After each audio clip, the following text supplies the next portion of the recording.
Hello everyone, welcome to AP Physics 1 Unit 2 Ultimate Guide. In this video will be a compilation of every subunit in Unit 2, so by the end of this video you'll be able to do anything from Unit 2. So these are all the subunits that you'll be responsible for knowing, with a little picture to describe what you'll be learning. So feel free to jump around, the timestamps will be in the description, and hopefully this is helpful. We're going to start by talking about systems and center of mass.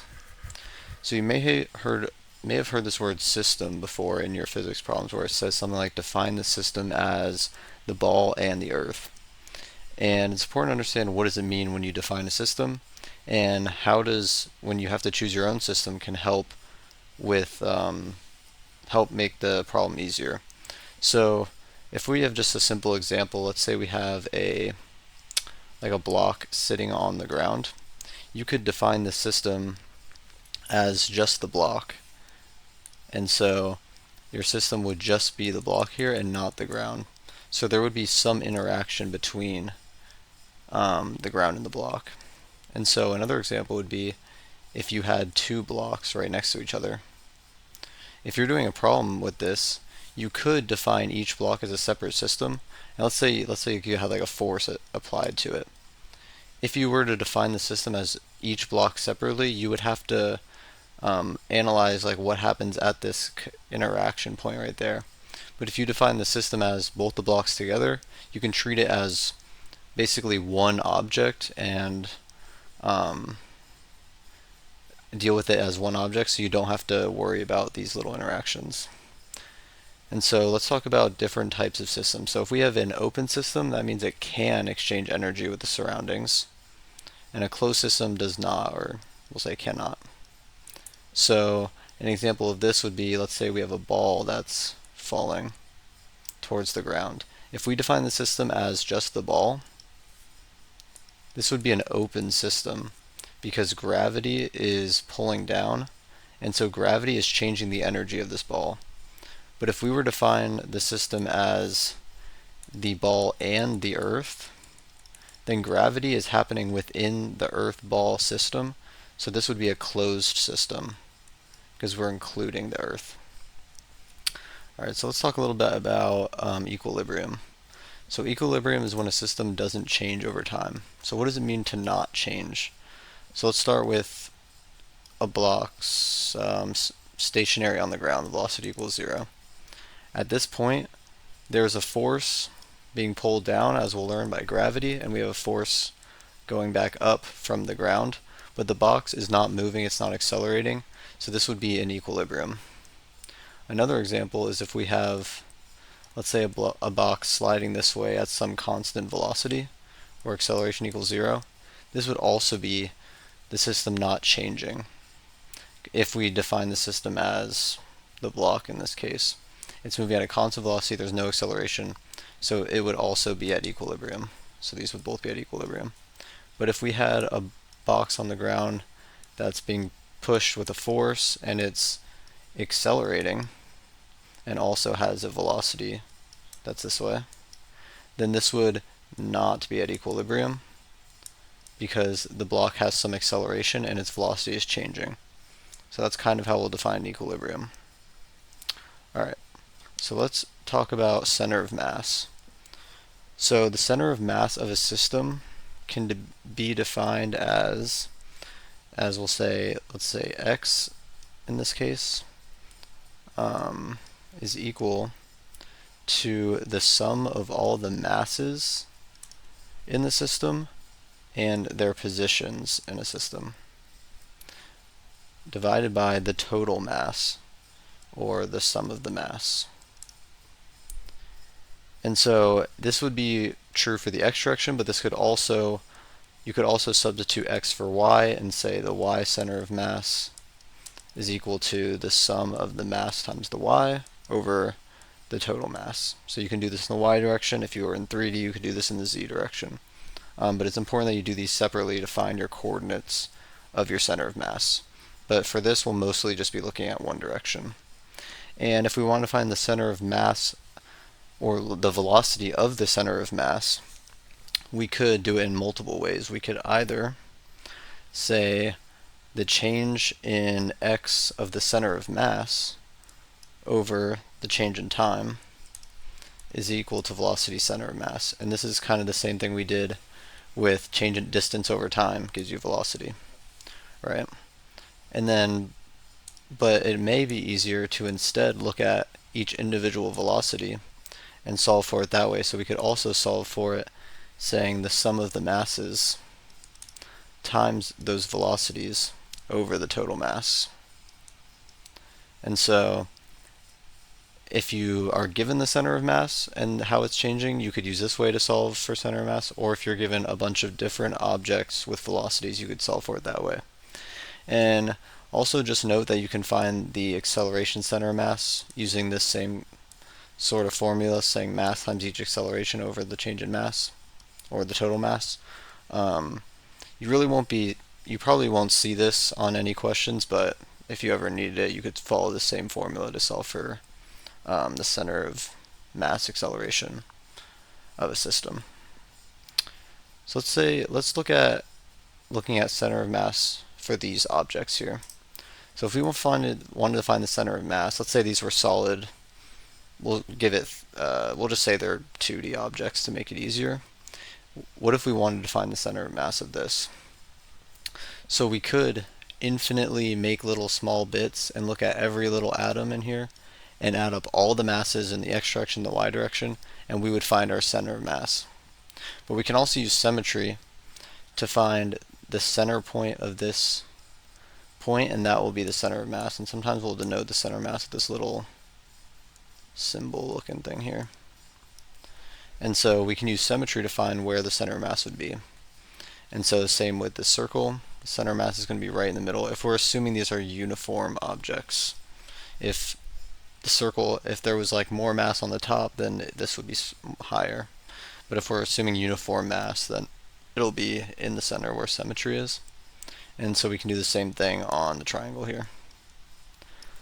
So a lot of times when we're dealing with like a box, for example, we'll treat the box as a point particle. Let's say there's a force acting on a box. We'll treat this box as a point particle right at the center of mass and do the calculations using the center of mass of this box. So it's important to know when you have these symmetrical objects, you can find it using symmetry and not have to do calculus or something to find the actual center of mass. Alright, so let's do an example to find center of mass and the center of mass velocity. So it says we have three balls are in a line with each other on the x-axis. Ball 1's at location 2, moving at 3 meters per second to the left. Ball 2 at 5, moving 4 meters per second to the right. Ball 3 at 8, that's not moving. The balls have these masses. Find the center of mass of the three-ball system and the velocity of center mass. Okay, so let's draw the x-axis here. So we have the x-axis. So we'll say this is 0. So ball 1 is at location 2, moving 3 meters per second to the left. So let's just draw a picture to make this easier to visualize. So at location 2, we have a ball moving at 3 meters per second to the left. Okay, ball 2 is at location 5, so we'll just say around here, moving 4 meters per second to the right. And then ball 3 is at location 8, and it's not moving, so we'll just say there's no velocity. And then we know that each of these masses, so this is 9 kilograms, this is 15 kilograms, and this is 10 kilograms. So if we want to find the position or the center of mass location, we can say we need to find the sum of the masses times their position over the total mass, which I'll just call big M. So let's add up the masses times the position. So if this should be at 8. So our first ball is 9 kilograms, and it's at location 2, plus the object, which is 15 kilograms, at location 5, plus a 10 kilogram ball at location 8. And we will divide this by the total mass. So 9 plus 15 plus 10. And so if we solve this out, we get 5.14 5.1 meters, or if we assume the x-axis is in meters, it would be 5.1. So the center of mass of the system is going to be right around like here. Yeah, so that is just where the center of all the mass of these objects are. So now what if we want to find how is this center? This is at one instant, right? So so these balls are going to be changing at the next instant. So what is the velocity of the center of mass doing? How is the center of mass going to change? So if we can use the same kind of formula but for the velocity of center of mass, which we know is the sum of the mass times velocities over the total mass. So we know the first ball is 9, and so it's moving 3 meters per second to the left. So we'll denote left as negative, so we'll give this a -3. Plus the 15 kilogram ball, which is moving 4 meters per second to the right, so that'll be a +4. And then the final ball is 10 kilograms, but it's not moving at all, so the velocity is 0. So we'll multiply this by 0, and this will go to 0. And then we will sum up the masses. So we have the first ball, which is 9, plus 15, plus 10. And so it's important that you still remember to have this 10 here, even though it's not moving, because we're still calling this system, we're defining the system as these 3 balls. But if we were to define the system as just ball 1 and 2, then we would not care about this third ball, but it's still impacting the velocity of center of mass, even though it's not moving itself, because it has some mass and the velocity just happens to be 0. So if we were to work this out, we would get 0.97 meters per second, and this is a positive value, which means we define positive to the right, so this will be to the right. So if we were to give this center of mass right here, it would have some velocity to the right. So we're going to start by just defining and talking about some of the common forces you'll see used in Physics 1, and then we'll do some free body diagram practice. Alright. So let's talk about the different forces. So first, a weight. What would we call weight? So weight would be defined as F little g. And we'll just write some examples off to the side. So let's say we have a box on the ground. So this box is going to feel some force due to gravity pointing downwards. Every object on Earth, at least, is going to feel gravity pointing downwards towards the Earth. And then if it's on a surface, it'll also feel a normal force, which we define as Fn. And the normal force is always perpendicular to the surface the object is on. So this would be the force normal. Okay. So then we have a tension force. So a tension force example would be, let's say we have like a light hanging from the ceiling or a ball. This would have a force upwards, and we will define that as force tension. Usually if you're here like a rope or a string or something, that's a tension force, so we'll define that as Ft. Now let's talk about an applied force. So applied force is just any force with like that's just being applied from some external source. So like a human applied force would be just pushing this box, for example, we will define as Fa.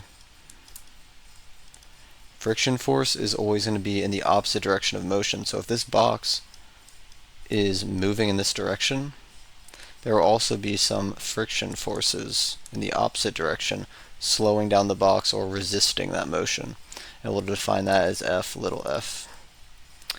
Alright, spring forces. So if we have a spring, we could have a spring that's scrunched or a spring that is stretched out. And so a spring force would be, or that's the wrong direction. The spring force would be the force that the spring is applying, basically, to the object. So in this case, it's the spring force is going this way. If it's stretched out, the spring force will go in. And we define this as F sub s.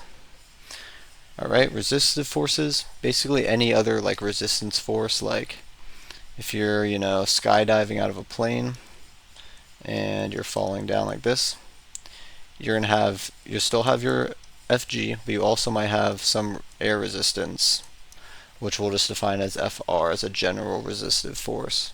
Or if it's something like in water, it'll have some resistive forces. And then finally, gravitational force we'll define as F big G. And this is used for like planets or large gravitation. So let's say you have like the Earth, right? Nice Earth drawing there. And you have the moon or like a satellite. This will have some F big G pointing towards the object. Alright, so that was just a very quick, brief overview. Throughout this unit, we'll go more in depth to each one of these different types of forces and how they can be used in problems and what they equal. But this is kind of just a basic overview of what you might see. Alright, so let's go into free body diagrams. So what is a free body diagram? A free body diagram is basically just used to visualize the forces that are being applied to an object and their relative strengths.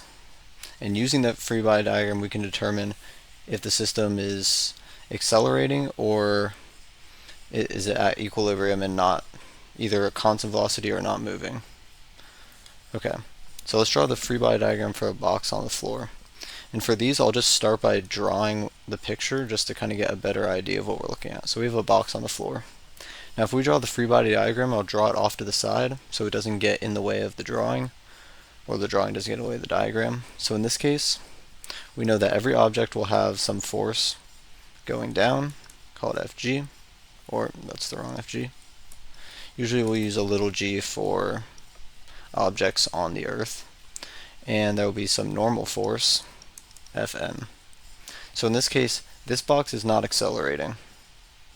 So we should have these lengths being equal, and we'll kind of show that they're equal with these little dashes to say these two forces are equal, so we're at equilibrium, there's no acceleration. Alright, so let's look at a skater moving at a constant velocity on frictionless ice. So let's say we have an icy surface, and there's a skater moving in this direction. So if we want to draw this free body diagram here, now we still know there's still going to be gravity, and there's still going to be normal force. And just like the box, the skater is not accelerating up or down, so these forces are going to be equal. Now, what about the horizontal? So we know it's at a constant velocity on frictionless ice, so there's no friction, which means if this skater is moving at a constant velocity, there will be no other forces in this horizontal plane. Because if we were to draw a applied force or something, this is implying that the skater is accelerating. But the skater is not accelerating, it's just moving at a constant velocity, so there's no forces in this horizontal, because there would be no force to counteract an applied force, it's just sliding. So there had to be some force initially to get it moving, but at this point, moving constant, there will be no forces in this horizontal.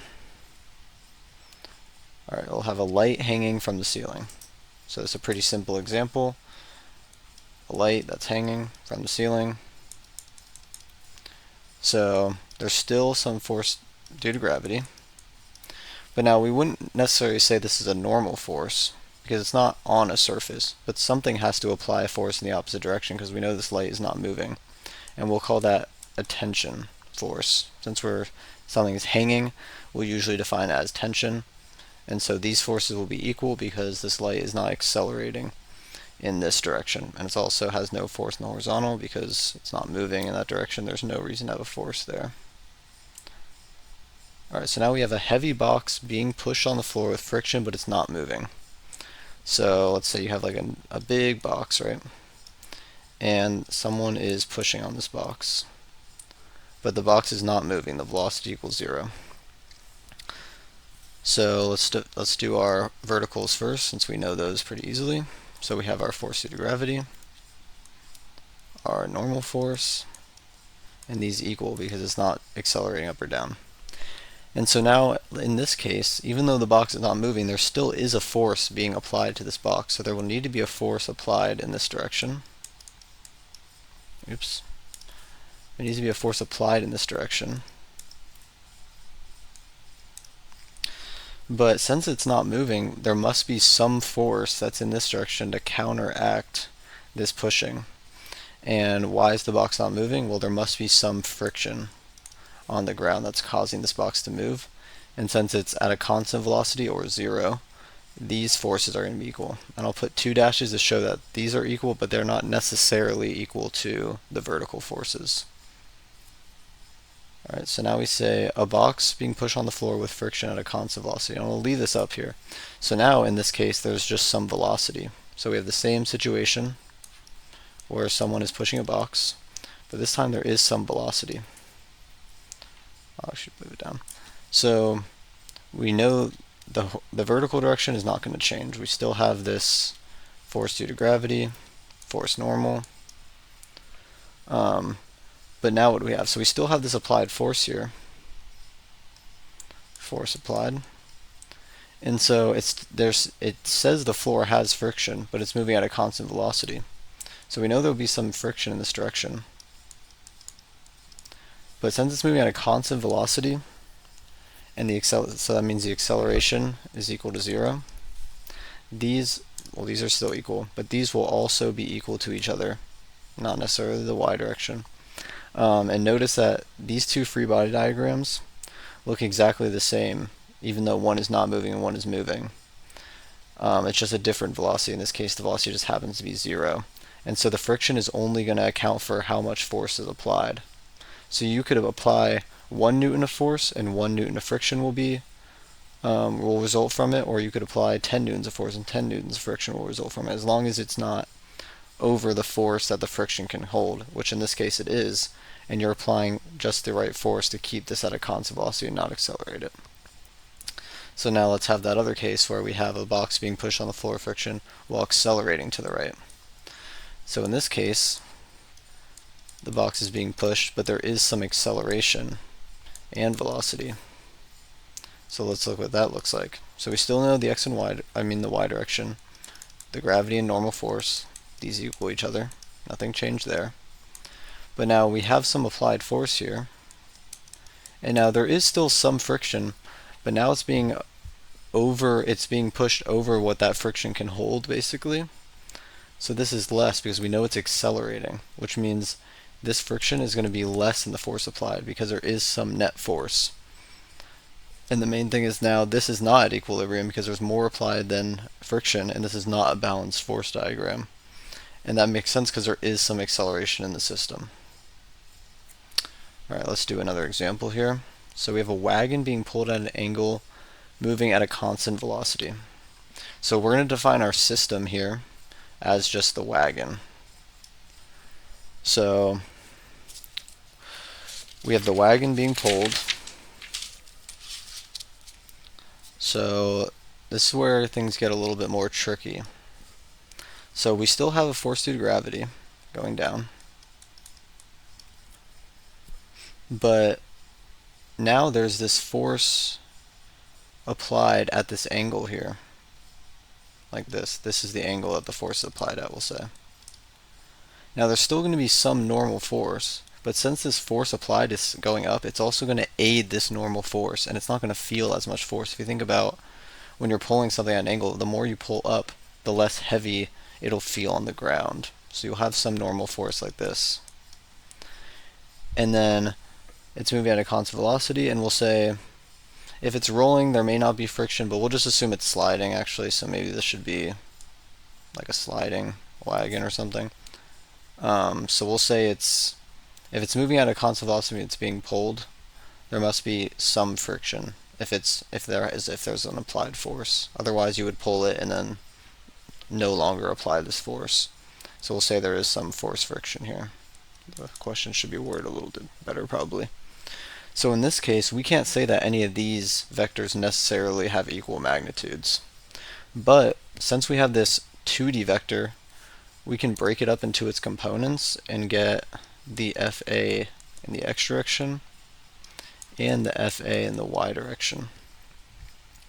And so because this is at a constant velocity, there's no acceleration, so this has to be a balanced force diagram.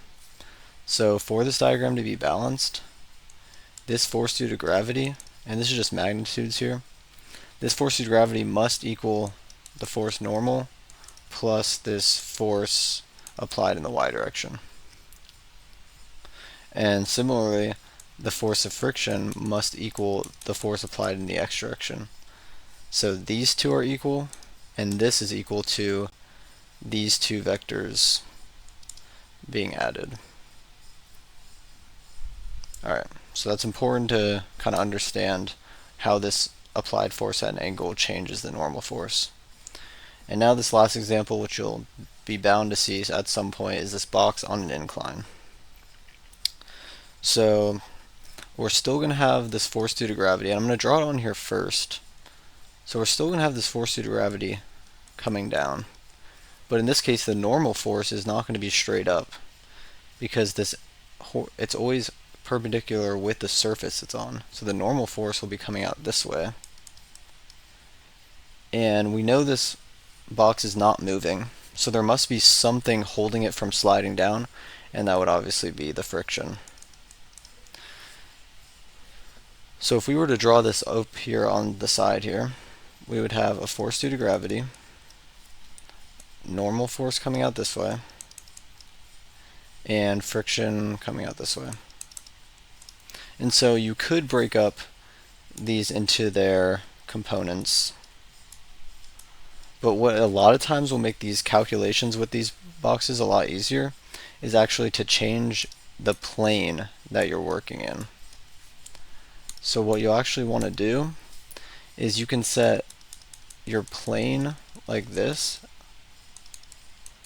and say this is the new x direction and this is the new y direction. And so if I just show what this looks like rotated, we would have the force of friction like this, the force normal like this, and the gravity would come down like this. And so now you can actually break up your gravitational force into its components. And so this would be the Fg in the y direction and the Fg in the x direction. And now, using these components, we can set these equal to each other and these equal to each other, so that we have a balanced force diagram, because the box is not moving, so there's no acceleration. So you could break up these directions and solve it that way, and for some examples that may be easier, but usually it'll be easier to change your plane and just break up the y direction force. The one thing to be careful about in this situation is this angle right here is going to be this angle. So when you're finding your components, usually like Fgx is cosine, Fg and f of y, and the y direction is sine, or your vector in the y direction is sine.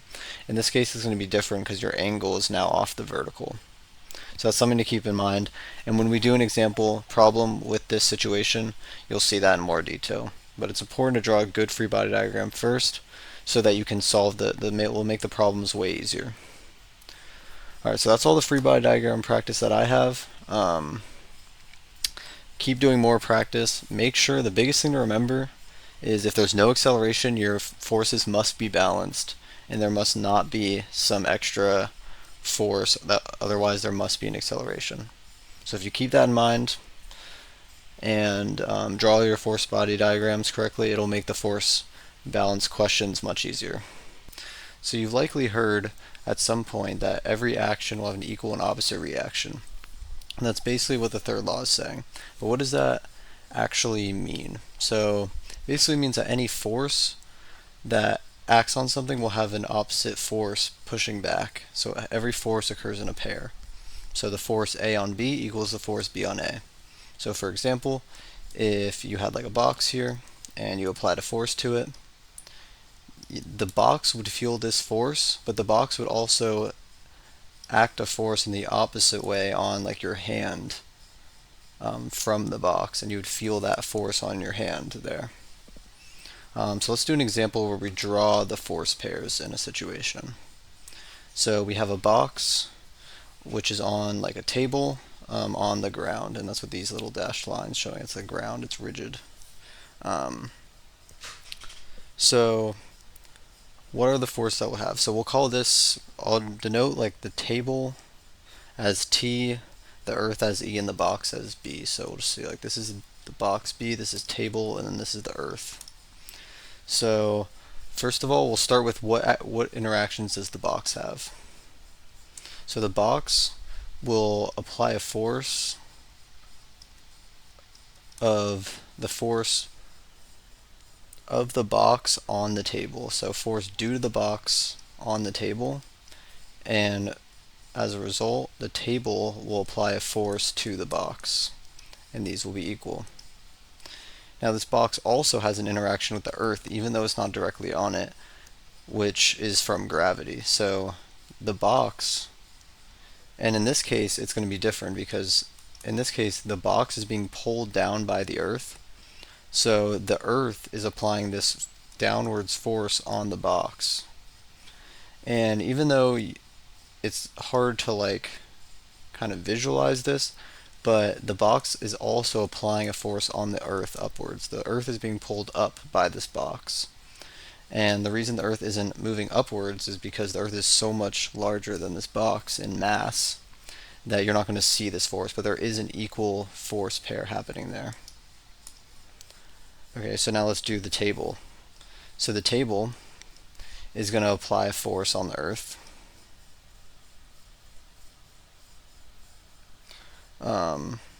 So this will the table is going to apply a force with the Earth in two ways. So the table is being pulled on by the Earth, and that's where gravity comes in. And then the table is also pulling Earth upwards. So the Earth is pulling the table down by gravity, and the table's pulling the Earth upwards with its mass.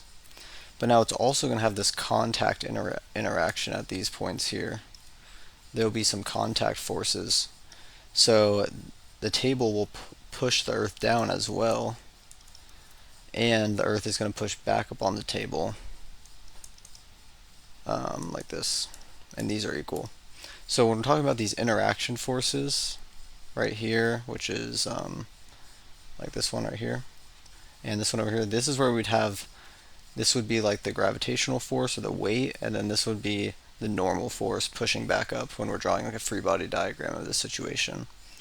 But in this case, we're treating each one of these as its own system and what forces are acting on it. Alright, so let's do another example. So we have a truck drives into a fly, which feels a greater force. So if we think about it, you may instinctually think, oh well, the truck is obviously not going to feel as great a force as a fly, but we already learned that the force from the fly on the truck is equal to the truck on the fly. And something that I should know actually, that I don't think was here, is these would be magnitudes, but they would have an opposite direction. So there should be a negative sign there, because the magnitudes are the same, but the directions are opposite. And we saw that with these examples. So in this case, the directions are opposite, but the force they feel will be equal. And the reason that they're equal is because if we have let's say a big truck, right, going, nice truck drawing here, going this way and then into a little fly. This fly can only apply as much force as this truck can apply to it. So if this truck hits this fly, since the fly is so small, it's only going to feel a small force, but the small force is so much larger relative to its mass that the change in the velocity is going to be a lot more for the fly than the truck, but there will still be the same force applied. Okay, so let's talk about tension.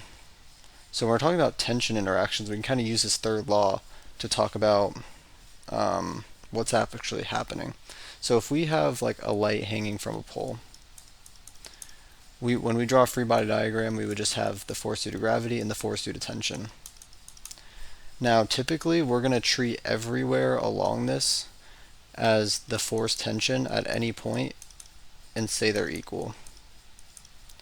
And doing this, we're assuming an ideal string or rope, or I just wrote string and rope in the same thing, string or rope or whatever it is. And so if it says it's an ideal string or an ideal pulley, if we had a pulley system If it said ideal pulley, we're assuming tension is equal everywhere. It also might say something like a massless string. So we're assuming this is massless, because if there was mass, the tensions would be different. And we also assume it doesn't stretch, so the lengths are not stretching out, because that would change the tension. So if we had a situation where the masses did change, so let's say we had a chain, a heavy chain, obviously this is not a massless tension scenario. So if we wanted to compare the tension force at each one of these, how would they compare? So let's look at it. So down here, the only point that this has to hold up is just the mass of this box. So the tension, the gravity that's pulling down is just the mass of the box here. And so the tension is just going to be an equal and opposite reaction because it's not accelerating. There's no net force here. But at this point, this needs to account for this entire mass here. All of the mass of each one of these changed. So this will have a larger Fg, and in result will have a larger force of tension. So these each equal, but the tension along this chain is not equal. So you won't be able to do calculations when you're not dealing with an ideal string, because you would need some form of calculus to determine the tension at each point. So most times you'll see something like assuming an ideal pulley or ideal string, or it's a massless rope that doesn't stretch or something. But it's important to note that if it's not ideal, the tension does change, but when it's ideal, it stays the same, and that'll be really useful for a lot of force problems later on. So you may have heard this kind of infamous law where an object at rest will remain at rest, an object at motion will remain at motion, or at a constant velocity unless acted on by a net force. So what does this actually mean, and what does this tell us, right? So if there's no net force, we call this system in equilibrium, right? So the equation here would be that the sum of the forces on a system is equal to 0. And so this means that the net force is equal to 0, and the change in velocity of the system equals 0. So that's what it's telling us. So what would be a system at equilibrium? So let's say we have a ball that's falling downwards, right? If we were saying this ball is not at equilibrium, we could draw the force diagram where we have the force due to gravity and some air resistance that's only a little bit up. We'll call this just Fr. Now in this case, if we added these forces together, the sum of the forces would equal the force due to gravity minus F of R. Really it would be the other way actually. If we wanted to denote downwards as negative, we could have the force R upwards minus this force gravity. But if we're just looking at magnitudes here, this is not going to equal 0 because F of G is greater, because the gravitational force is greater than the resistive forces. But if let's say it's moving at a constant, this means there would be some acceleration also. But if it's moving at a constant velocity where acceleration does equal 0, we would have this force due to gravity and this resistance force, and in this case they're equal, which means the sum of the forces would equal the resistive forces. So it would be the resistance force minus the gravity, which equals 0 in this case because these magnitudes are equal. So in this case we would have equilibrium, and the net force would be equal to 0 because there's no net force acting on it. Okay, so let's do a couple examples here. So we have a box that weighs 100 newtons, sits on the ground. What is the normal force the box feels from the ground? Okay, well, if we know how to draw our free body diagrams well, this will be a super easy question. So let's say we have a box that's sitting on the ground, right? You should always, anytime you're doing a force problem, is draw your free body diagram. So in this case, we know there's some force due to gravity, and there's some normal force.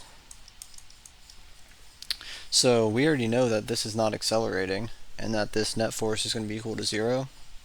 So we can say these two forces equal. And since this object is remaining at rest, we know the net force in this y direction is equal to 0. So we can now add up these forces, denoting down as negative, and say 0 is equal to the normal force minus the force due to gravity. And now we know it weighs 100 newtons, so that's already the force. So if Fn equals Fg, Fn will equal that 100 newtons. That's a pretty simple question right there. Alright, let's do one more static example. So we have a box is sliding on an inclined plane at a constant velocity. So it says draw the free body diagram, write your force balance equations. Okay, so we have this incline here, and the box is sitting on the incline moving in this direction. Okay, so what would our force body diagram look like? So it's moving at a constant velocity. So if we have this force due to gravity coming downwards, nope, that is not how you draw force due to gravity.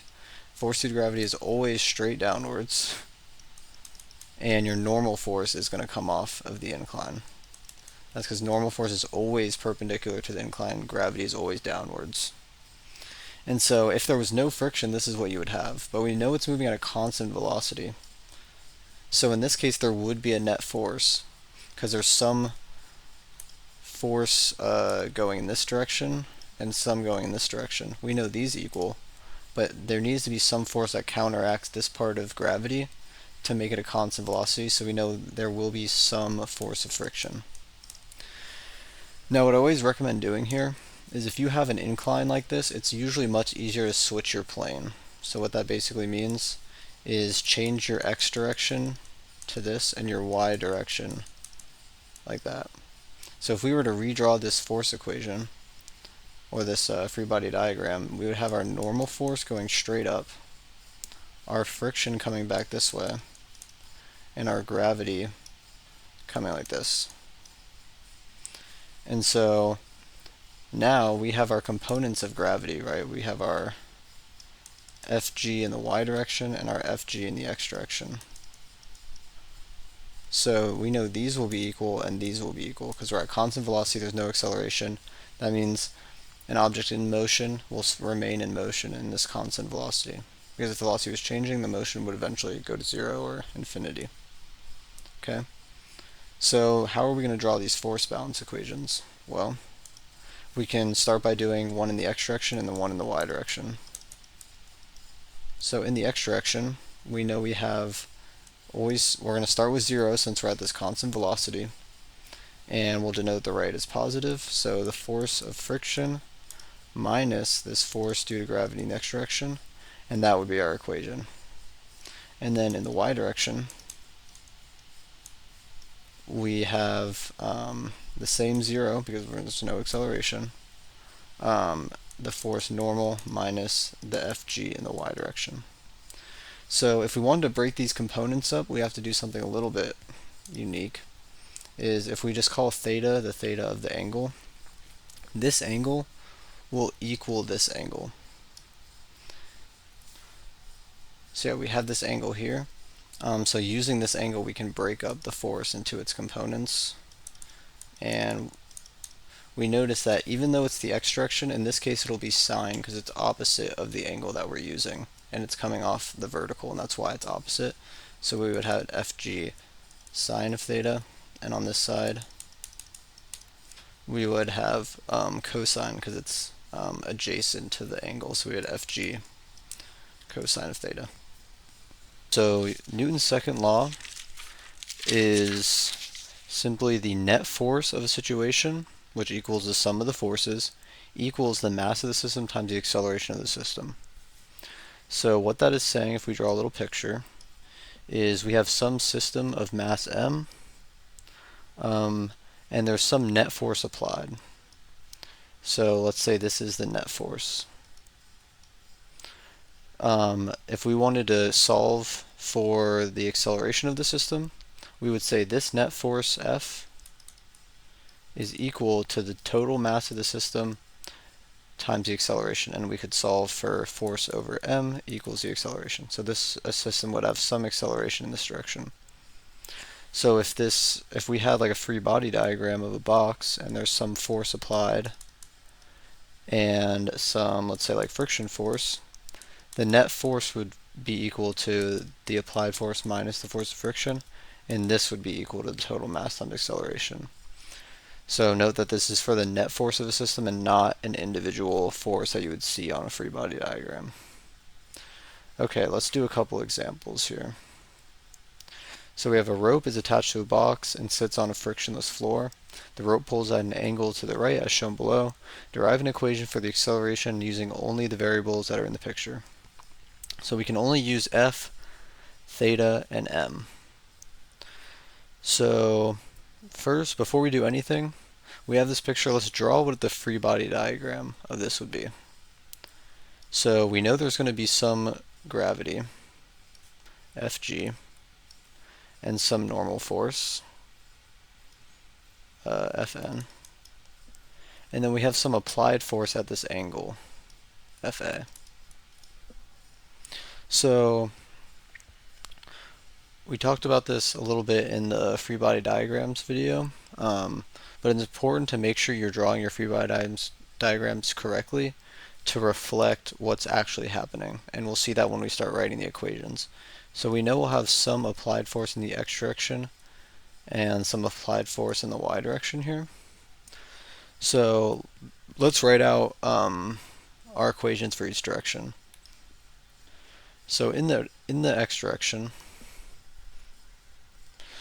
in the x direction, so what is our net force going to be equal to? So we know there's going to be a net force, because it's either going to be a net force or it's going to be 0. So we see that the only force, we'll just write F net first here, actually. In this net force, there's only one force that's in the x direction, and this is this Fax here. So the applied force in the x direction. And so if we want to solve this out, we could say F net, what does F net equal? Well, in this case, there is some net force and there is some acceleration. So we know this equals the mass of the system, which in this case is m, times the acceleration of the system.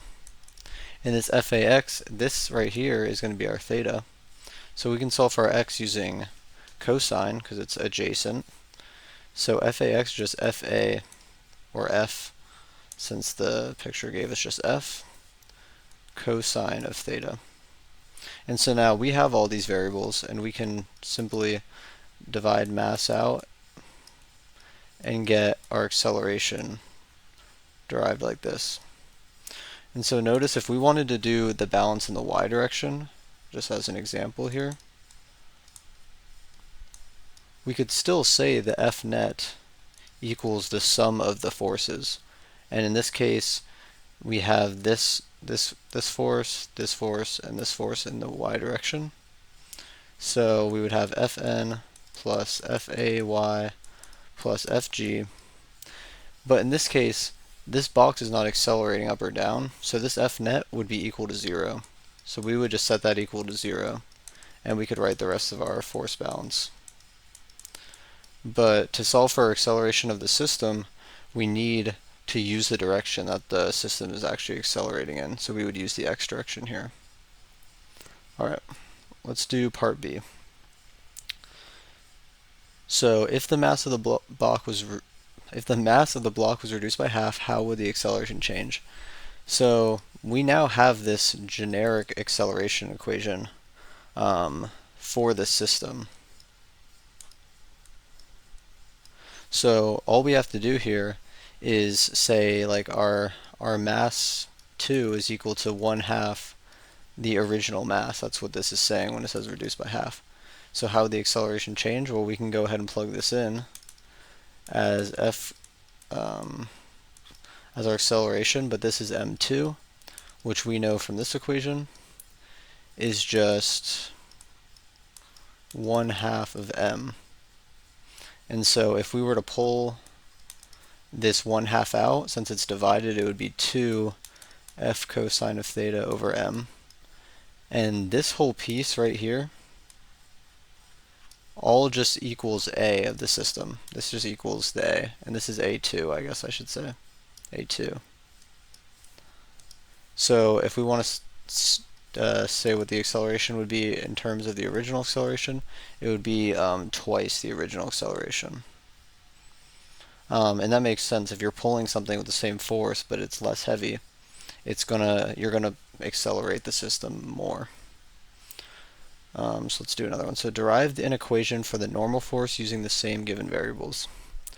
Okay, so if we look back at our two direction equations here, the x direction doesn't have anything about normal force. So we would have to use this y direction here. And so we already derived this y direction equation to be this. So we can pull this straight down. And we get 0 is equal to Fn plus F Ay minus the gravity. And so something to note is that Fg is equal to the mass of the system times gravity. And this is kind of like the same as mass times acceleration, even though this is initial force. And we'll talk more about this in the video on gravitation and why this is the formula, but for now we can know this equation to solve using the variables we're given.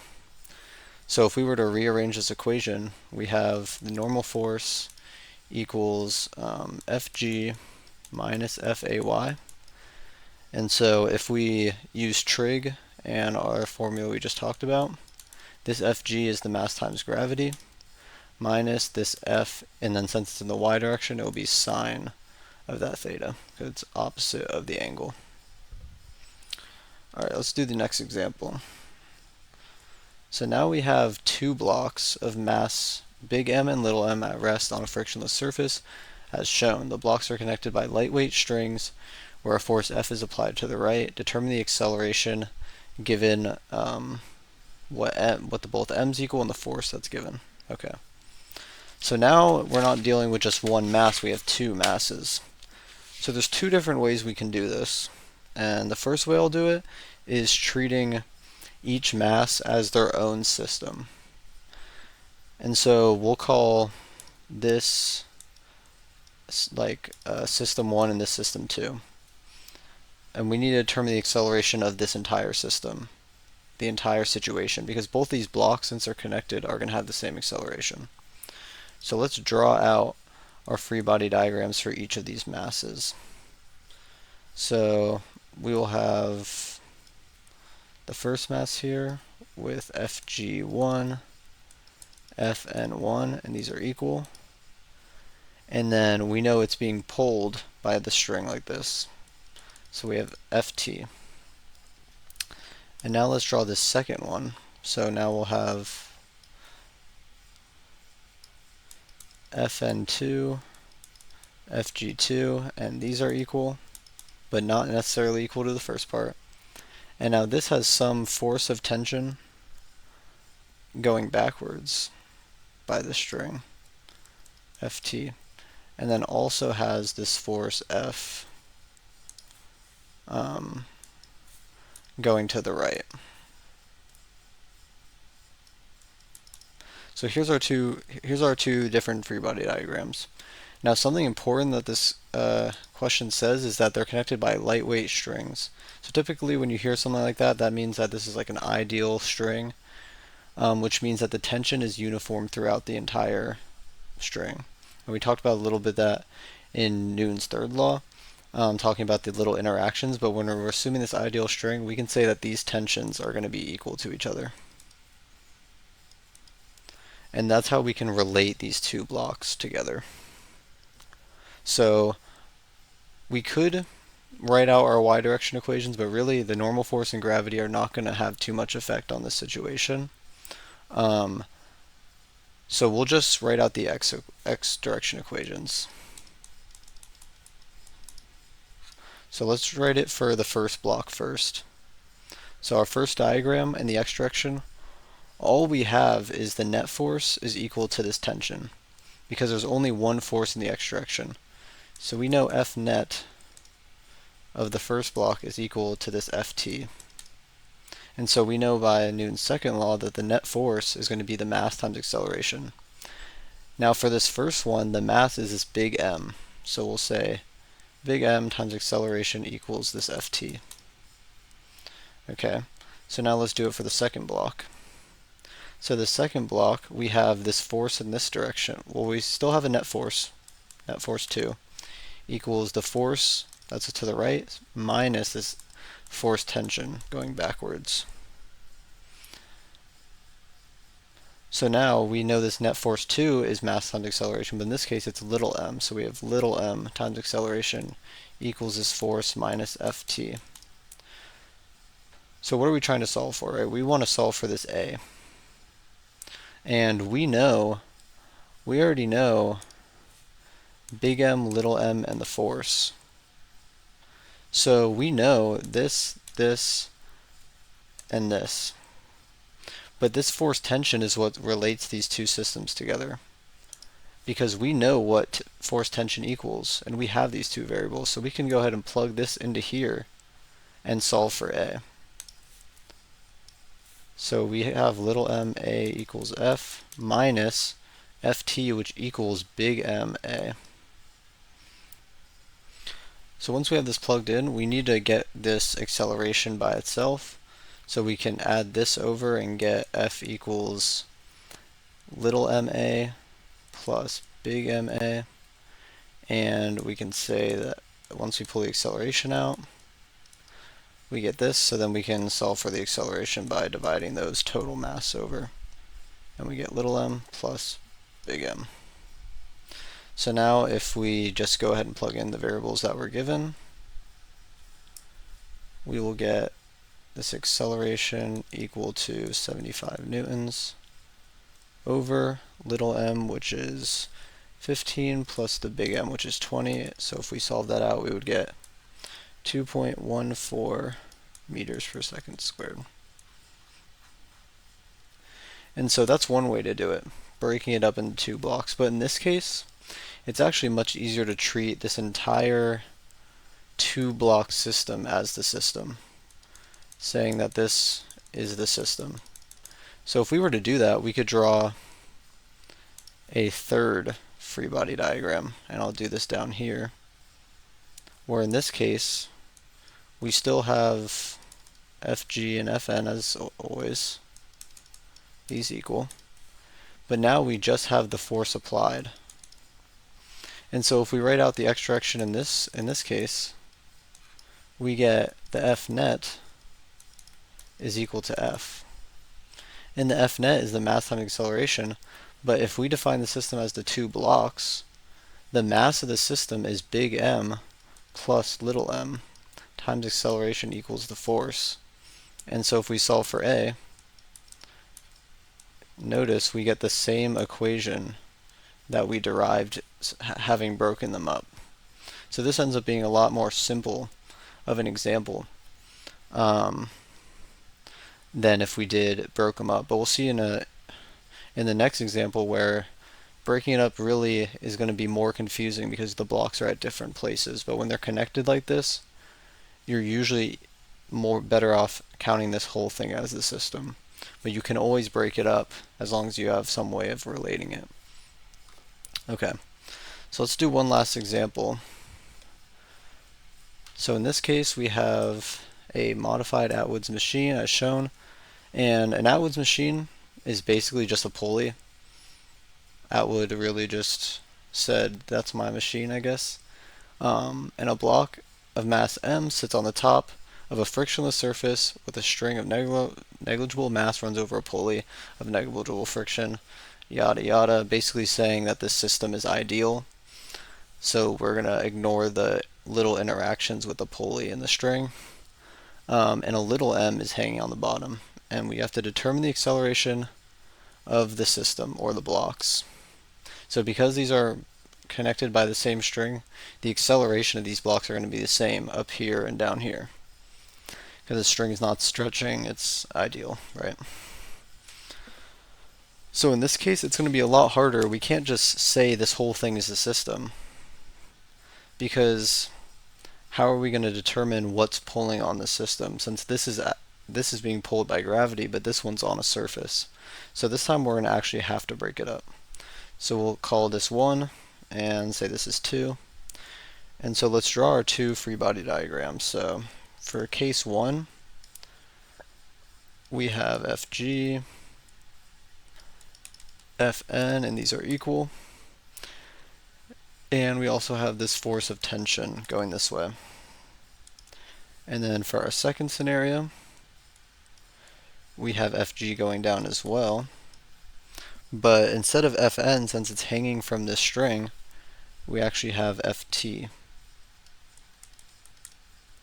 But these are not going to be equal to each other because we know there's some acceleration because that's what we're trying to solve for. But this rope is ideal. This is an ideal pulley. So these two tensions are going to be the same. That's what it means to be ideal, is that the tension is constant throughout. So this is the, I guess I should note these as separate variables. This is Fg1 and this is Fg2. Okay. So how are we going to go about solving this? Well, let's write our two directions out. Let's start with the x direction. So in the x direction, for our first case, we simply just have the force due to tension. So our net force of the first system, or the first block, is just the force of tension. And so we know F net is mass times acceleration, so it'll be big M times A equals Ft. And the second system, there is no x direction forces, so we can just exclude that. So now let's look at the y direction. So into the y direction, we could look at this first y direction, but most likely these two forces are not playing a big part in the system's acceleration. So we really just want to look at this second system's y direction. And we know that the net force is going to be equal to the Ft minus this Fg2. So the net force here, we know this block is going to be going down because gravity is going down. So the net force will be a negative net force because it's in the negative direction, and it'll have the same mass times acceleration as little m a. The tension is just the tension force minus this Fg, and we learned that Fg is just mass times gravity, so this will be little m times gravity. And so we can kind of use the same technique we used in the last example, where the x direction from the first block gave us the tension. So we can go ahead and plug that in as big MA minus mg. And now we need to again separate out our acceleration. So if I add this to this side and move it over here, we get mg equals big MA plus little ma. So mg equals a m plus m. Those are different m's. And so if we divide this over, we can get our acceleration equal to little mg over the total mass, which is big M plus little m. Okay, so now let's do some analysis with what we can use on this equation. So we are asked, what would the acceleration be if the masses were equal, basically? So if the big mass was the same as the little mass. So if we were to plug this in, we could say little mg equals big M equals little m, so we'd have little m plus little m, which would be mg over 2m. So these masses would now cancel, and the acceleration would just be 1/2 the gravitational acceleration. So let's do another one. So what would the acceleration be if the big M was 3 times little m? So we have our initial equation, which is mg over big M plus little m. So we could plug this in as big M equals 3m plus m. And same kind of thing, we would get 4m, so the m's would cancel, and now we would have 1/4 of the gravity. So what would the acceleration be if the big M is much, much larger than the little m? So we know we have this as our equation. What if this big M was much larger than the little m? What if it was like 1,000 times bigger? If it was 1,000 times bigger, we would get 1,001 m. These masses would cancel. And now we would have 1,001 over gravity. And as this mass gets much, much, much larger than the little m, this term here is going to go, it's going to end up going to gravity over infinity, which we know is approaching 0. So as this big mass gets much, much larger, we know our acceleration is going to go to 0. And if we look back at the picture, this kind of makes sense, because if we have a really heavy box up here with a lot of mass, big heavy box, and a really small box down here, it's not going to pull it very much. But since there is no friction, there will still always be some acceleration because there's nothing in the opposite direction to counteract that. But as it gets bigger, the acceleration will be lower.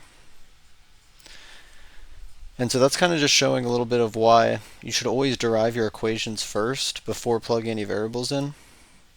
Because if you had plugged numbers in, you would just have a bunch of numbers, but now you have this equation that you made, and now you can use this equation to determine other things that you might be asked later. So I would always recommend do it in variables first, then plug your numbers in. So we have this F big G here, which equals this G constant times mass 1, mass 2 over the radius squared. So what does this mean? So let's say we have, let's do it in a different color. Let's say we have the Earth here. We'll make the Earth green. So we have the Earth, that's right here, and then we have the Moon. If we wanted to figure out what is the force due to gravity that each one of these act on each other, we would have this Fg coming from the center of the Earth being pulled by the Moon with an Fg, and the Earth pulling this Moon towards itself with some Fg, and this should be big G, not a little g. And so these forces are always going to come from the center of the object, because we're treating this as like a point mass basically, and point towards the object that's causing the gravity. So if we wanted to find the force due to gravity of the Earth, or due to the Earth on the Moon, we would have, let's say the Moon is m1, the Earth is m2, and then this radius from the two centers is r. And then this is the gravitational constant, which equals 6.67 times 10 to the negative 11th, and these are the units, and when you plug these units in, you'll get units of newtons when you have those units with the two masses here. Okay, so let's do some examples. And also one thing to note too is that this force, big G, it's going to be proportional to the two masses multiplied by each other, and also proportional to 1 over the radius. So as the radius gets larger, the force due to gravity is going to get smaller. So as the two objects get farther apart, they're pulled on less each other, and the more mass they have, the greater the force due to gravity, which makes sense when we think about it in like our real life. Alright. So let's do this example problem here. We have the Earth with this mass, and is this distance right here away from the Moon of this mass. What is the gravitational force that the Earth feels due to the Moon, and what is the gravitational force that the Moon feels due to the Earth? So let's write out the variables that were given first. So we have the mass of the Earth, which we know is 5.97 times 10 to the 24th kilograms. We have this distance between them, which we'll define as the radius, and that's 3.84 times 10 to the 8 meters. And the mass of the Moon, which we'll say m sub m, is 7.35 times 10 to the 22 kilograms. So we need to find this gravitational force. So we know that F big G is equal to this G constant, m1, which in this case is the Earth, and m2, which is the Moon. It really doesn't matter which one is which. over the radius squared. So we can go ahead and plug in our variables here. So we'll have f big G is equal to this constant here, which is always going to be this value, times 10 to the -11th, this mass of the Earth, which is 5.97, the mass of the Moon, which is 7.35 times 10 to the 22, all over this radius, which is 3.84 times 10 to the 8th, and make sure you square this. So if we go ahead and plug these values in, you will get 1.98 newtons. And so if we were to draw out this case, we have the mass of the Earth, the mass of the Moon, and this force here, it doesn't matter which one it is, because we know by Newton's third law that every force pair has an equal and opposite reaction. So both these forces will be the same magnitude on each other, just in opposite directions pointing towards each other. And so one other point is, if we wanted to see what the units do here, this constant we know is newtons meters squared over kilograms squared. And then we have the two masses, which is kilograms times kilograms over the meters squared from the radius. So these would cancel, and you'd just be left with newtons. So that's why we get newtons for the force there. And that's why it's important to make sure you have this constant. Alright, let's shift gears a little bit and start talking about gravitational field and this F little g. So we've used this before in problems where we have like just a simple block of mass and there's some Fg. The weight of the object is what it's sometimes referred to as. But what does this actual g mean? We know it's this acceleration due to gravity, which on Earth is this 9.8 meters per second squared. But let's take a scenario where you're on Earth, and let's say you're standing here on Earth. You're going to feel some Fg as your weight, which will be the same as your F big G. Because just like you're weighted on Earth, you also have some gravitational force from the Earth, and the Earth feels that same gravitational force back at you. So if we were to set F big G equal to F little g, we would get this gravitational constant, mass of the Earth, or I'll say, I'll just denote these m's as this is big M for the Earth and little m for the person or the object. So we have big M times little m over the radius squared equals this little m times gravity.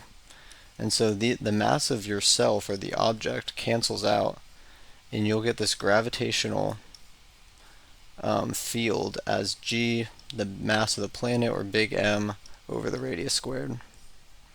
And so this is what we call a gravitational field.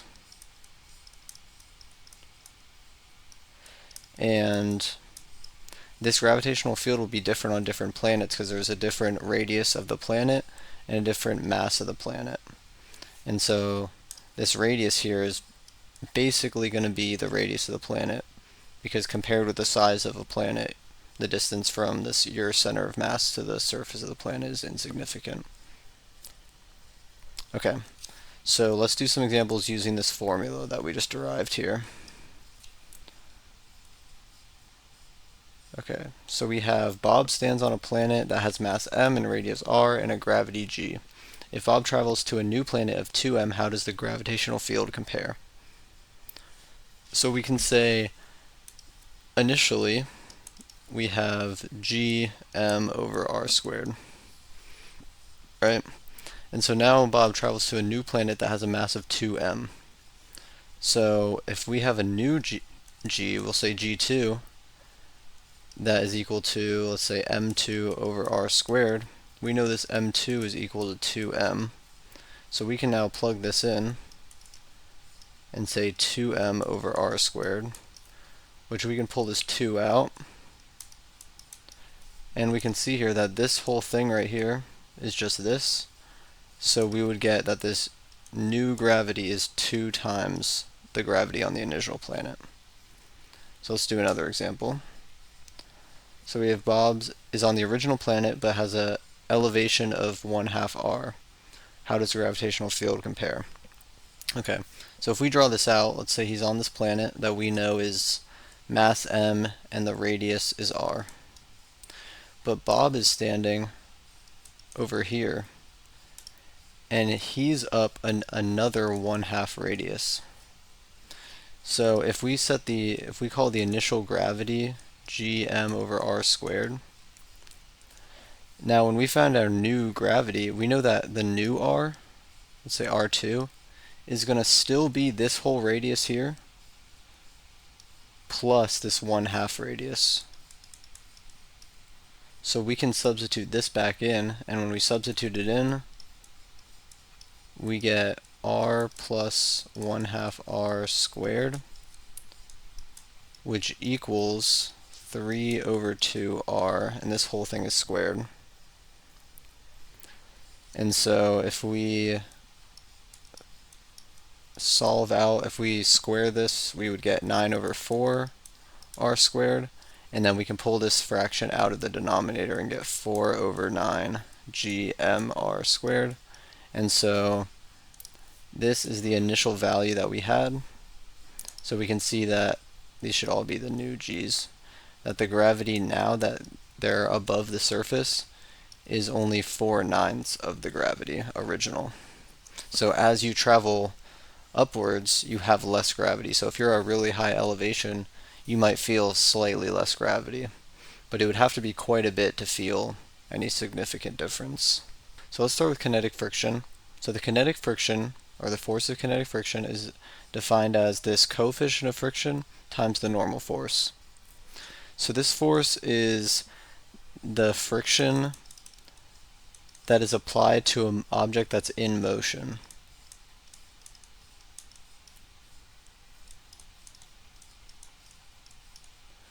So this only applies to an object that's in motion, so not when an object is stationary. And also note that this does not depend on the area. It's a common misconception that how large a box is or something would cause it to have more friction, but it really just depends on this coefficient of friction, which is a constant that is determined between the surfaces that are rubbing against each other and the normal force of the object. So let's look at an example. So let's say we have a box here that's on some rough friction surface. So we know it'll have some force due to gravity and some normal force that'll be equal to each other. And let's apply a force in this direction. So when we apply this force, there's going to be this friction force in the opposite direction, which if we know the box is moving, we'll say there's some velocity that is in this direction, that this is going to be kinetic friction because it's a moving box. And so if we have a force applied that is equal to the force of friction, that's kinetic in this case, we will have an object moving at constant velocity. So there'll be no acceleration and the velocity will be constant. And this makes sense because we would denote this on the free body diagram as equal forces, so there'd be no net force and no net acceleration. But if we have this force applied that's greater than the force of friction, then the acceleration will not be 0, and depending on, well, if it's greater than the force of friction, it'll be accelerating in this direction. But if we have a case where the force applied is less than the force due to friction, then we'll still have a non-zero acceleration in the opposite direction, so the acceleration would be that way.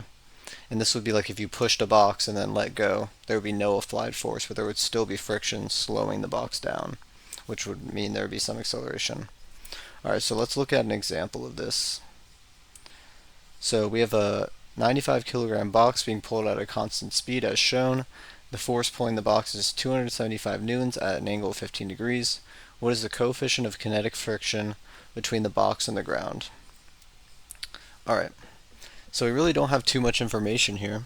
So let's start by writing down what we do know. So we know the mass of the box equals 95 kilograms. We know it's a constant speed, so the acceleration is equal to 0. We know the force pulling the box, we'll say force applied, is 275 newtons, and this angle theta is 15 degrees. So we want to know what this coefficient of kinetic friction is. So let's draw a free body diagram. That's going to be the most important step, really. So we know there's going to be some force due to gravity going down. We'll have some normal force, Fn, and some applied force, Fa. And since there's friction and we know it's moving, it's going to have some kinetic friction moving backwards. So I'll just denote as Ff, F sub F. And so this applied force is also going to have its x and y components, Fax and Fay. So now that we have all this information, we need to try to figure out what variables relate so that we can solve for our coefficient of friction. So let's find our x and y force balances here. So in the x direction, we know that it's moving at a constant speed, so the net force is going to be 0, which means that these two forces are going to be equal. So we're going to have 0 equals Fax minus the force of friction. And so we can go ahead and move this over, so we have force of friction equals the Fa in the x direction, and we now learned what this force of friction equals. It equals the coefficient of kinetic friction times the normal force equals this Fa, and since this is our theta right here, we can use trig, and we know this will be a cosine of our theta.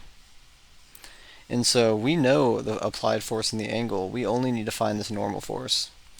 But to find this normal force, we're going to have to move over to the y direction. So in the y direction, we have 3 forces here. We know that this is also not acceleration, is not accelerating because the box isn't moving up or down. So it'll be 0 equals the force that are going up, which is the normal force, and the applied force in the y direction. And we could subtract this force due to gravity. And so we want to solve for this normal force. So I'm going to set this normal force to one side and move the other variables over. So we have Fg minus Fay. And we know what Fg equals. It equals the mass times the gravity. And that's another known, really, is the gravity is 9.8 meters per second squared, because we can assume we're on Earth. Minus this applied force, and this will be sine of theta because it's in the y direction. It's opposite over adjacent, or over hypotenuse. And so we know the mass, we know the gravity, we know the applied force and the angle. So now we have Fn here. And so now that we have Fn, we can use this equation to set up our equation for the coefficient of friction. So if we can set this as Fa cosine of theta over Fn. And since we know what Fn is, I'll move it up here so we have some space. It'll be this coefficient of friction is Fa over cosine of theta over everything that Fn equals, which is mg minus Fa sine of theta. So from here we can simply just plug in all of our known values.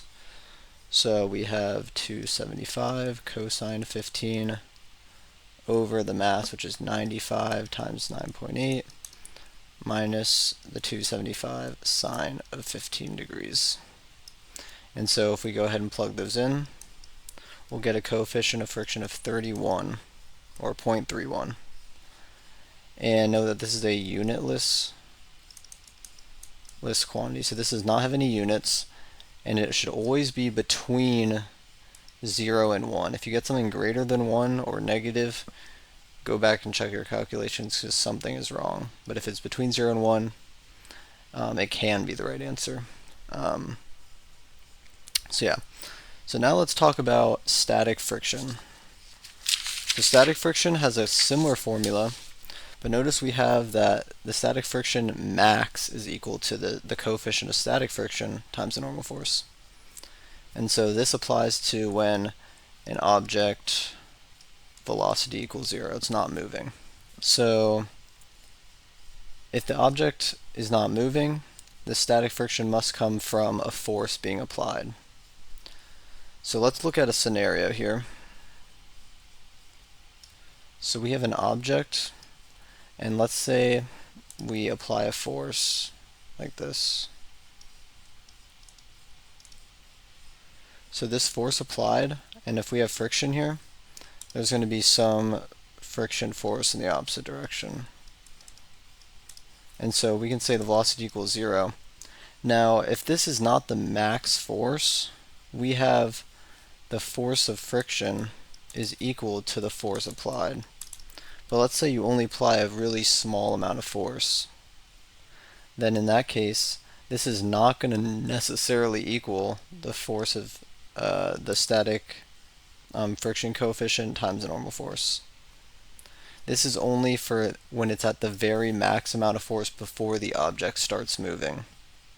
And so if we apply a force that is equal to whatever this max force is, let's say it's a little larger, then this frictional force will also be the same.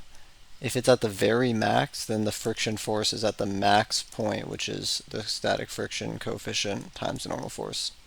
And notice that this max static friction is greater than the kinetic friction. So if you overcome the static friction, the block will start accelerating. And you notice that if you're trying to push something heavy, once you get it moving, it's easier to move. And that's because this force of static friction is greater than the kinetic friction. So let's do an example with some static friction and kinetic friction together. So a 5 kilogram box sits at rest on the floor. A force of 35 newtons is applied to the right. The coefficient of static friction is this and this. So static and kinetic is these two respectively. What is the net acceleration of the box? Okay. So let's just write out what we have first. So we know the mass of the box is 5 kilograms. We know that some applied force is equal to 35 newtons to the right, and we know our coefficients. So our kinetic friction is 0.25, and our static friction is 0.45. And notice that the static friction coefficient is higher than the kinetic, which makes sense because we know that that force will be larger. And so we want to know what this acceleration is, or not 0. We want to know what the acceleration is equal. It may be 0 though, and that's what we're going to check. So let's draw our force diagram. Or let's draw a quick picture here. So we just have a box.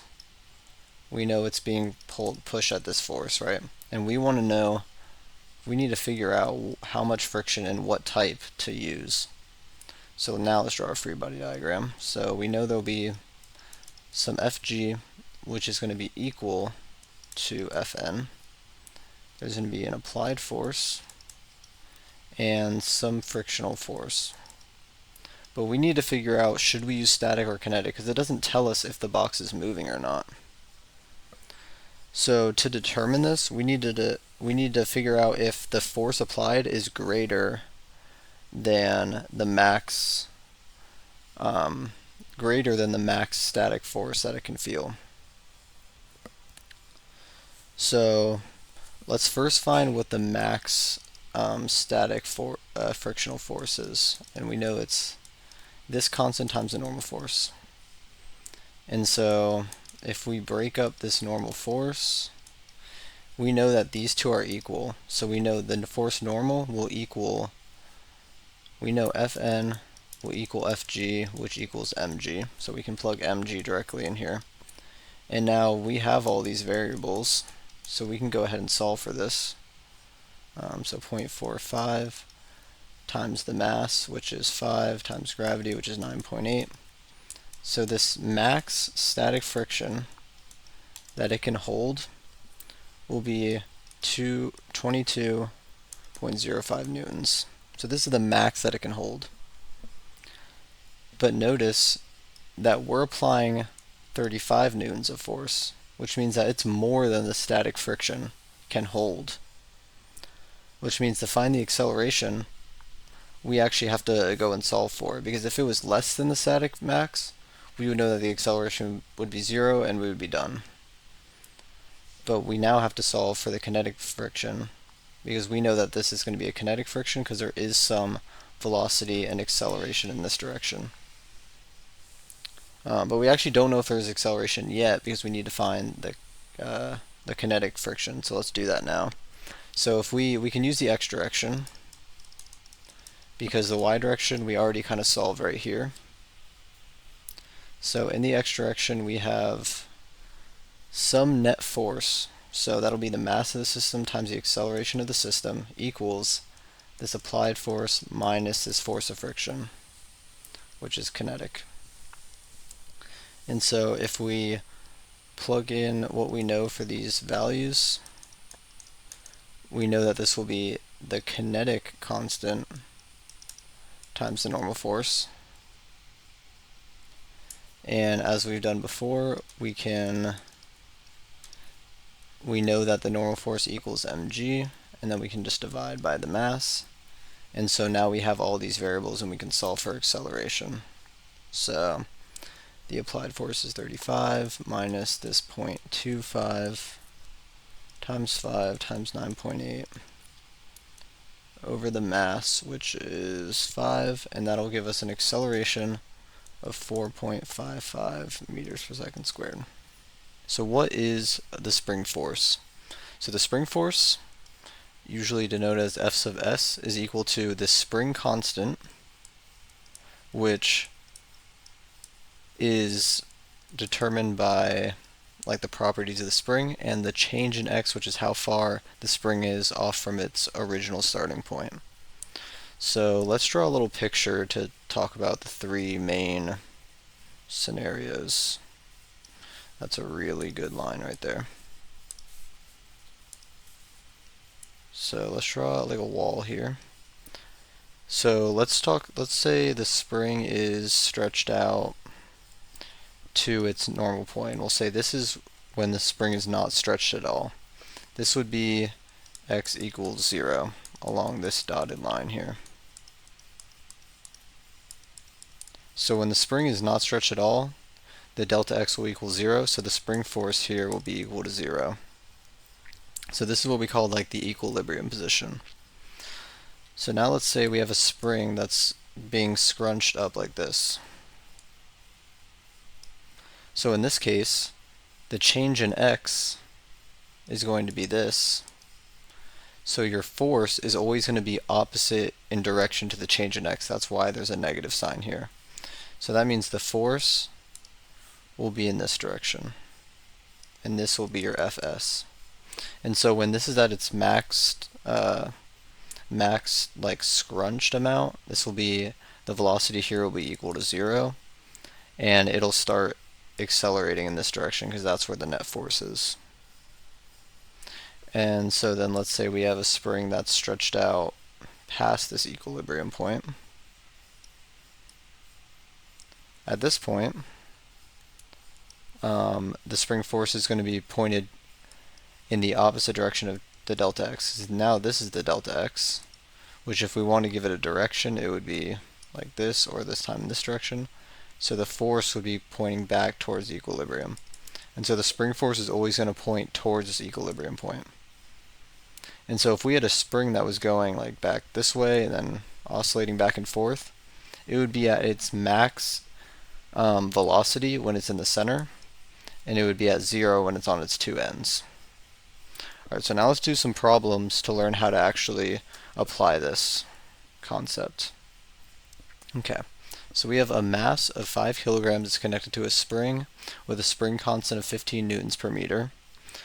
The spring is pulled a distance of 5 meters from equilibrium. What is the amount of force applied to the spring? Okay, so let's draw a picture for what's happening. So initially we could say that a spring at equilibrium is right here. So we'll say this is x equals 0. And it says that the spring is pulled 5 meters from equilibrium. So now the spring is stretched out like this.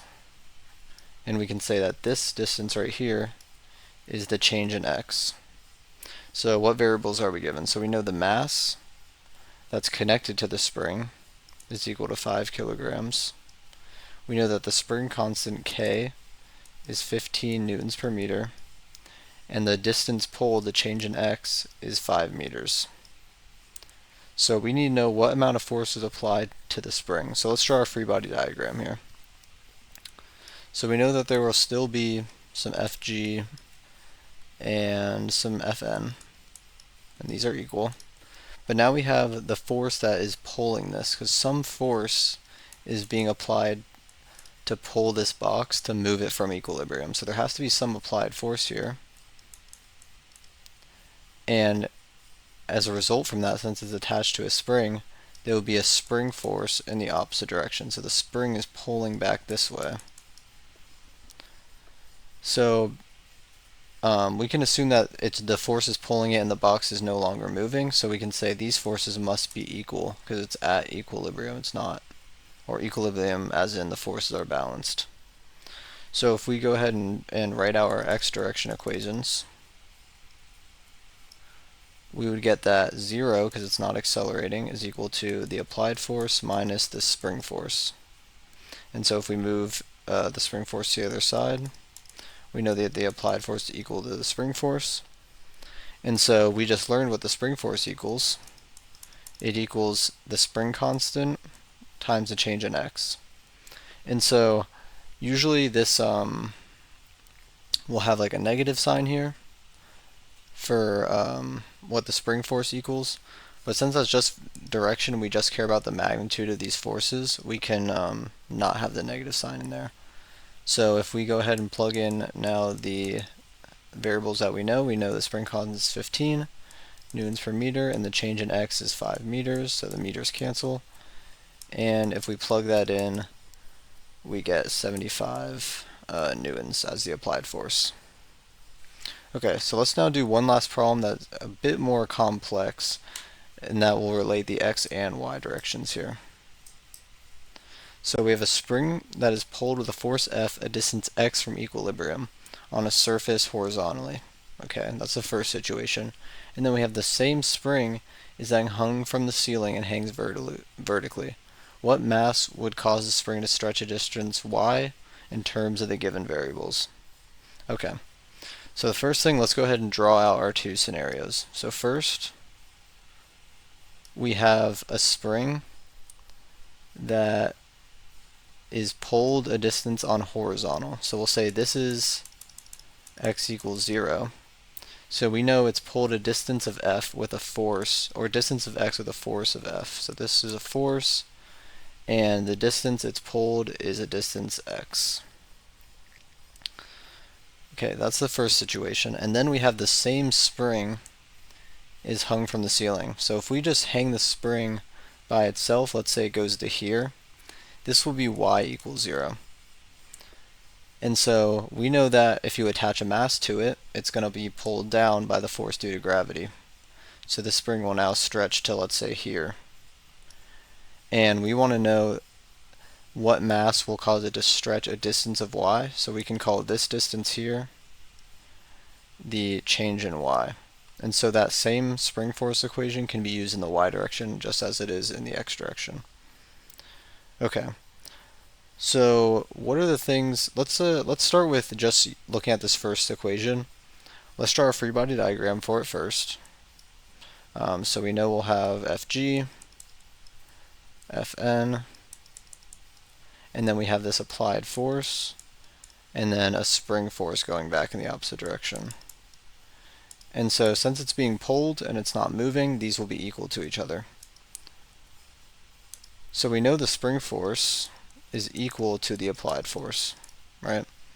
But we want to know what mass m would cause the spring to stretch a distance of y. So we need to get an equation for m. So this should really just be F since we're given F. We can have F in our equation.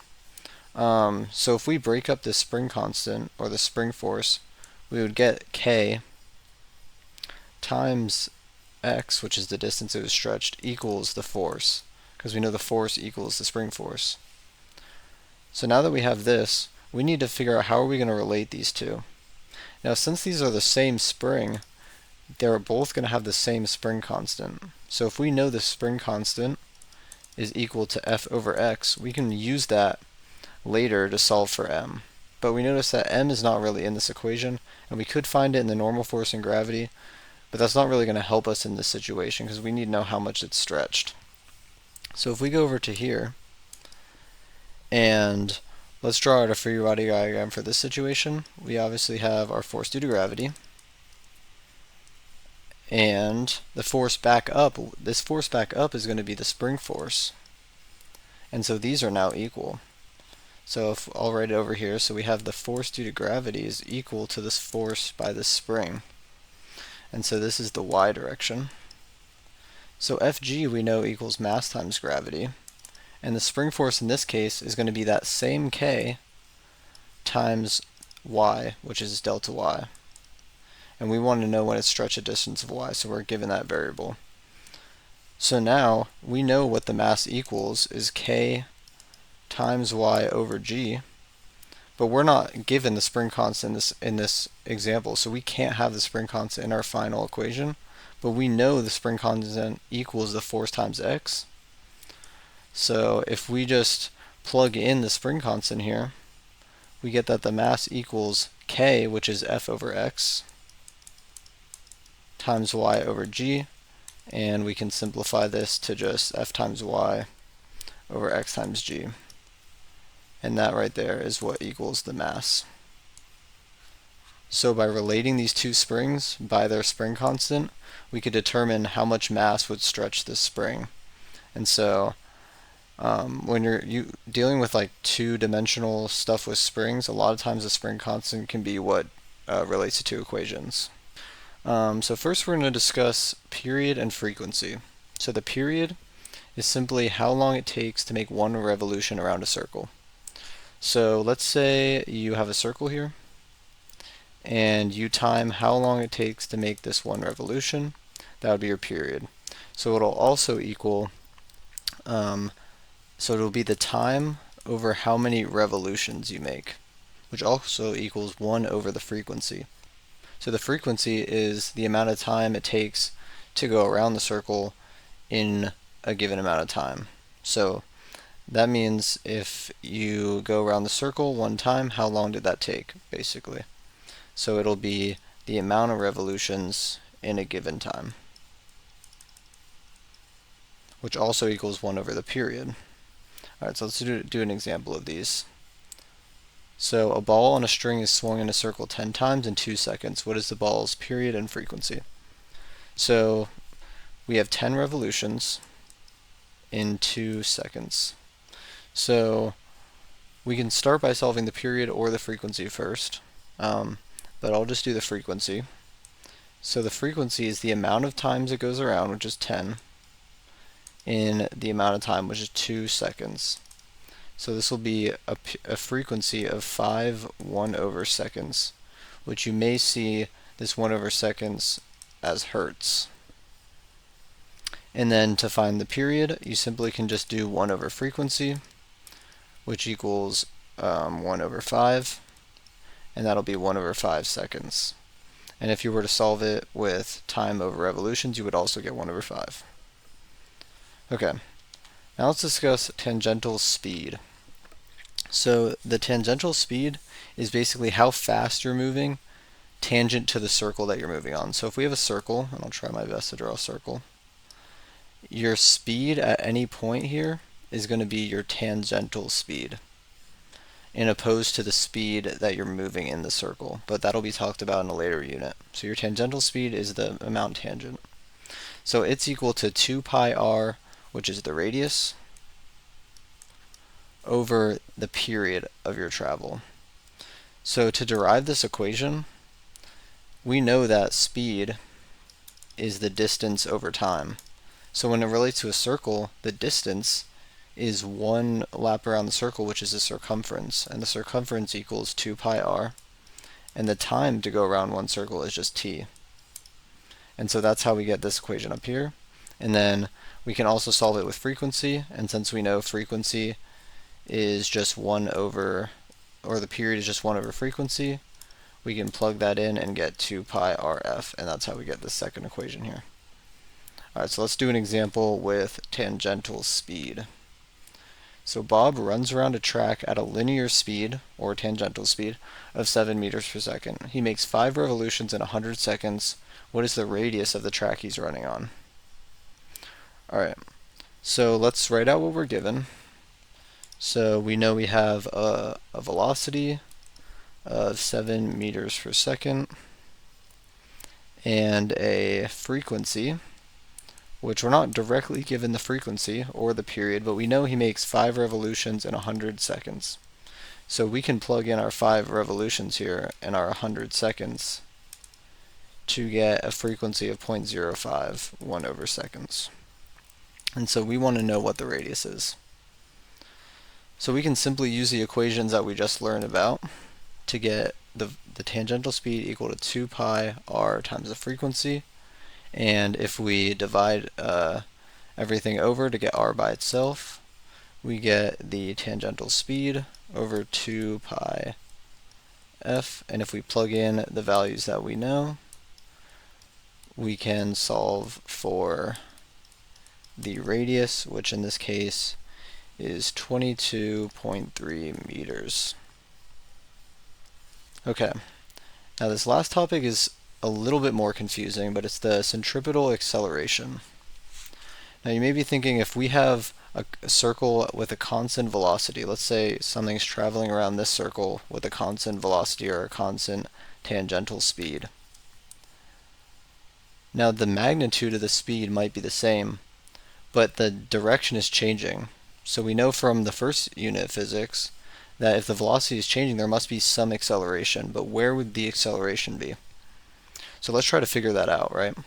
So we know the centripetal acceleration is going to be the change in velocity over time. So we'll still have velocity final minus velocity initial over time.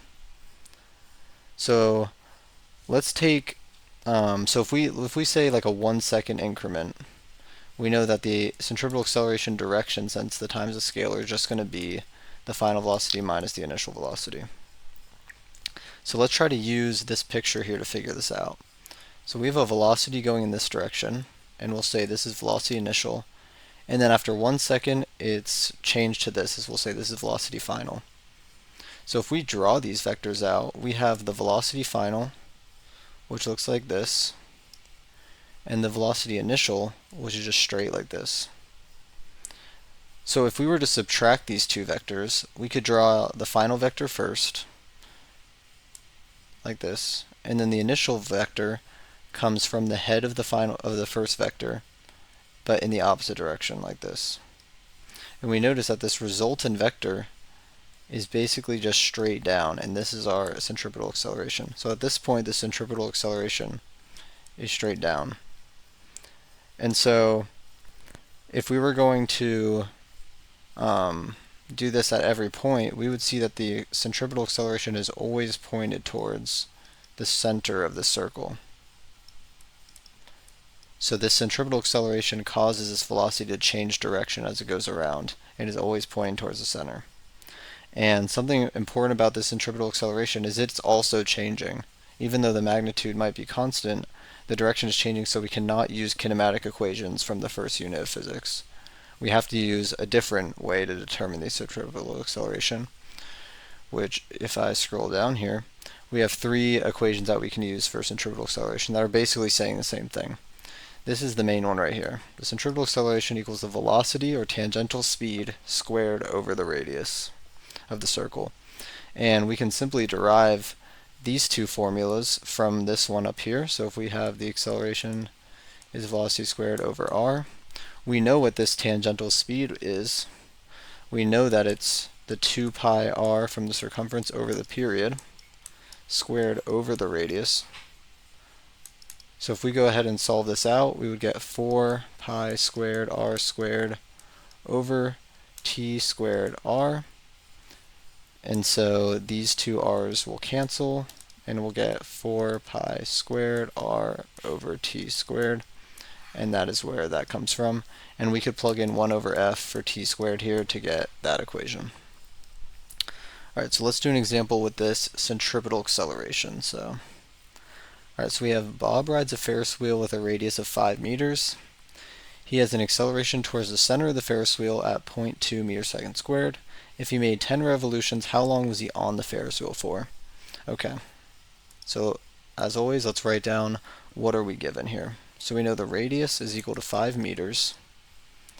There's some centripetal acceleration of 0.2 meters per second squared.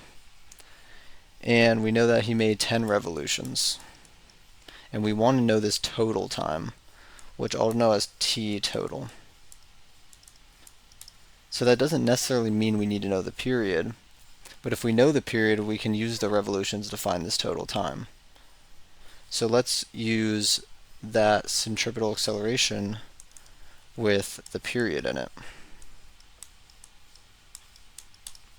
If we know the radius and the centripetal acceleration, we can solve for period, and this should be squared. So if we rearrange this equation and take the square root,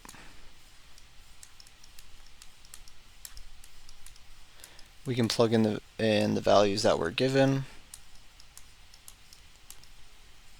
The radius is 5 and the centripetal acceleration is 0.2. Okay, and if we go ahead and solve that out, we get a period equal to 31.42 seconds. And so now we need to know what the total time is. Well, we know how long it took him to make 1 revolution, and we're given 10 revolutions. And so we know that the period is equal to the time total over the revolutions. So if we simply multiply the period by the revolutions, we can solve for this total time. So 31.42 times the amount of revolutions, which is 10, we get a total time of 314.2 seconds. So that's how long Bob was riding the Ferris wheel. Alright, so what is a centripetal force? So simply the centripetal force is just the net force when there's a circle involved. So if an object is making a circle, the net force is the centripetal force. So it's not a new force. So we know the net force just equals the mass times acceleration, but in this case the acceleration is the centripetal acceleration. So we learned last video that the centripetal acceleration is just b squared over r. So if we plug this into this equation, we get mv squared over r is the centripetal force. And if we want to derive these two equations using frequency or the period, we could use the equation for centripetal force with mv squared over r, and we could simply plug in the tangential speed equation, which is 2 pi r over t. If we were to plug this in up here, we would get this equation, and we could plug in 1 over frequency equals the period to get this equation. So I want you to not try to memorize these equations, but simply just understand where they're coming from. It's just a net force. It's not a new force that's added. And so we can derive the equation just as we treat any net force as mass times acceleration. Alright, so let's do a simple example to start off here. So we have a ball attached to a string is rotated on a frictionless table. The mass of the ball is 5 kilograms, the linear speed is 4 meters per second, and the radius of the circle that the ball makes is 2 meters. What is the tension in the string? Okay, so let's draw a little picture for what's happening. So let's give like a top-down view of the table here. So we have a ball that is being spun in a circle basically by a string. So it's going around like this in a circle, and a string is attached to it. So at any point, if this is the top view, if we were to look at the horizontal and draw the free body diagram, the ball obviously has some force due to gravity and some normal force from the table. and so these will equal, but then it will also have some tension. So if I were to draw it at, let's say, like this point here, the tension would obviously be pointing towards this direction. And so this is force due to tension. And so this tension force is always going to be pointed towards the middle of the circle, because the string is always coming from the middle. And as we learned with centripetal acceleration, it's also in the same direction, which makes sense because the force and the acceleration are going to be in the same direction. Okay, so we could make our balance for the y direction, but that's not really going to help us out because we just know these two forces here are balanced. But if we look at the x direction, we know that the force net is equal to this Ft, and we know it won't be 0 because this force is changing because it's changing direction. But what is this F net? Well, since it's moving in a circle, the net force is just going to be the centripetal force. So the centripetal force is equal to this force tension. So you may hear that this tension is what's causing the centripetal force. And in this case, they're going to just be equal to each other. So I forgot to do this, but we should list out what we actually are given here. So we know we have the mass of the ball, which is 5 kilograms. We have the linear speed, which is 4 meters per second. And we have the radius, which is 2 meters. And so if we go ahead and see what we know what the centripetal force equals, is just mass, speed, or tangential velocity squared over r. And that's going to equal our force tension. And we have all these variables. These were all given. So now we can just simply plug these into the equation and solve for our centripetal force, which if we plug that into a calculator, we would get about 40 newtons. Okay. Now let's apply this to find the max speed on a flat curve. So basically what we're trying to find here is if a car is traveling around a curve, what is the max speed that it can travel, given certain parameters. So the parameters that we're going to be allowed to use in this equation is the coefficient of friction, the gravity, and the radius of the curve. So you would have to know this, but this might be a formula that you can use for some word problems, but I'll go ahead and derive the equation and show how this is made. So let's do a little picture of what this will look like. So let's say we have a curve here, like this. This is like a road, right? And so there's a car that's traveling around this curve like this. So we want to know, given the radius of the curve and the coefficient of friction, which we'll see is static, and I'll show why it's static, what is the max speed that this car can travel, because it's traveling with some velocity. So how are we going to figure this out? Well, let's go ahead and draw our free body diagram. So our free body diagram, I'll just do for like any position, is obviously going to have gravity and the normal force, which these are equal. And then it's also going to have some force that's keeping it in. So we know that there has to be some centripetal force, some force that's causing this centripetal force that's causing this car to move this way and not slide out. And you may think it might be like applied force or something because the car is turning, but really what's happening is friction is keeping this car from sliding out this way. So this force here is actually going to be the frictional force. And so this force on the x direction is going to be force due to friction. Or that should be F. So this is force due to friction. But the reason we're going to say this is a static force is because even though the car is moving, it's not sliding, it's rolling. So when a car's wheel is rolling on the ground, each point is still statically contacting the ground as it rolls. It's not sliding directly forward. So that's why we use a static friction. And we need to know the max speed that this static friction can hold the car in place. So if we do our equation in the x direction, right, we know there's going to be the net force equal to this force due to friction. And because this car is traveling along a curve, we can say that this net force is Fc, force due to friction. And so we have an equation for Fc, and we also have an equation for F for friction. So we know the centripetal force is mass velocity squared over r, and the friction is the coefficient of static friction times the normal force. And so now we need to know what this normal force equals, because we don't really want normal force in our equation. But if we go back to the y direction here, we know that Fg equals Fn, because the car is not accelerating in the vertical direction, there's no other forces. So if Fn is equal to Fg, we know Fg equals mass times acceleration, which it's the mass times acceleration due to gravity, so it's mg. So we can plug in mg here, and if we plug all these in, we get mass velocity squared over r equals the coefficient of static friction, mass times gravity. And so now the mass will cancel out. And now we can solve for our max speed here. And if we wanted to solve it for just v, we take the square root. And so this would be our max speed equation. And notice that it's independent of the mass. So no matter how heavy the car is, it doesn't impact the max speed it can travel. Which might kind of sound like counterintuitive, but if you think of like a big truck, it's not that it's going to slide out easier, it just might tip over, which is a whole different scenario. This is just looking at the max speed it can travel before it slides out.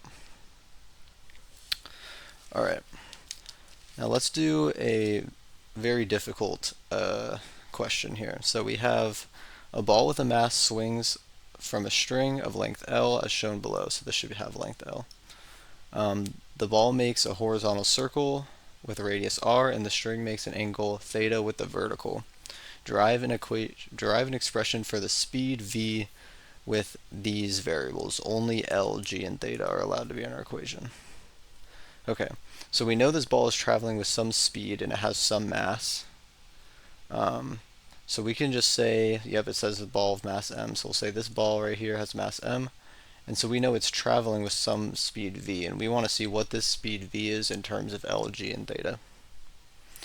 Okay, so how are we even going to start this? Well, we'll start this just as we do any other equation. We'll list what we know, which is kind of all taken within this picture. We know the angle, L, V, M, and R, and we know these are the variables that we're allowed to use. So let's draw our force diagram. So we'll draw it at this position even though we know it's rotating around. So at this point here, there's going to be some tension force that comes up like this, and that's the force due to tension, and the force due to gravity. And that's it. That's the only two things acting on this ball is gravity and this string here. And so we can break up this tension force into its x and y components. So this is Ftx and Fty. And we know that Fty and Fg must be equal since they're the only two forces, and this ball is not accelerating in the y direction. Alright, so let's break out our x and y force equations. So in the x direction, we have the net force is equal to Ftx, and that's all we really have here. But we know what the net force equals in this case. Because it's moving in a circle, we can think about this is a horizontal circle. So it's moving in the circle in the horizontal direction. This net force is just the centripetal force is equal to Ftx. And then we can go ahead and break up these into their what these forces equal. So we know the centripetal force is mass times velocity squared over r. And then Ftx we know is going to be Ft times either cosine or sine theta. But this will be a little bit tricky because since this theta is off the horizontal or off the vertical, it's going to actually be sine theta here. And that's because if we were to draw this as a separate triangle like this, this is our theta and this is our Ftx. So this is opposite over the hypotenuse. So usually we have the angle on the horizontal, which means the x direction is usually cosine, but in this case it's sine because it's off the vertical. So that's something to make sure, and don't just automatically put cosine when you see x. Okay, so there's our x forces. And so we can't really get rid of this ft yet because we don't know what ft equals. Like, we have it equaling to all these things, but there's still a lot of variables that we need to get rid of, like the radius and stuff like that. So let's just write our y direction to get some more information. So we have, in the y direction, we already said that this ft in the y equals fg because the net force is 0. So we can say fty equals the fg. And so we can break up this fty just like we did the x, and then this times it will be cosine theta, and fg will be mass times gravity. Okay, so what are the two variables that relate these two equations? Well, the tension relates these two. These both have tension, and we can't really do anything with tension. So let's try setting these two equal to tension. So if we find that the force tension equals, we can divide this sine theta over, and we get sine theta times r. And then on this side, if we divide the cosine theta, we get ft equals mg over cosine of theta. So now we have two things that the ft equals, so we can set these two equal to each other. I'm just going to scroll down for some more space here. So we can now say that mv squared over r sine theta is equal to mg over cosine of theta. So right away we can go ahead and remove these masses because those cancel out. And we can, so we can move those over, and then, okay, let's rewrite our equation. So we have v squared over r sine theta equals g over cosine of theta. So what are we allowed to have in this final equation? So we can only have L, G, and theta, but we have, and we're trying to solve for v, but we still have this r. So how are we going to get rid of this r? Now the way we can get rid of this r is actually using this triangle we have up here. Because if I rewrite this triangle again, we have r, because this is the radius, this is the length of L, the string, and our theta is right here. So if we go ahead and write this as sine of theta is equal to opposite over hypotenuse, which is r over L, we can solve for r, and so we will get r equals L sine of theta. And so now we can plug this back into our equation here, and we get v squared over L sine squared of theta, because I multiplied the sines together, equals g over cosine of theta.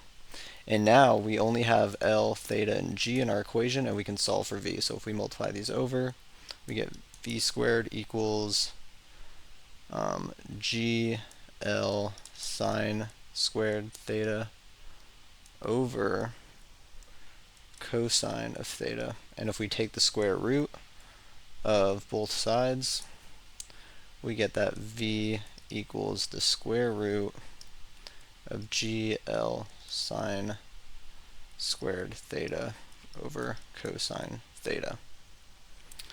So that would be our final answer. We could also pull out the sine theta if we want to get rid of the squared inside and say GL over cosine. And this would be our final answer.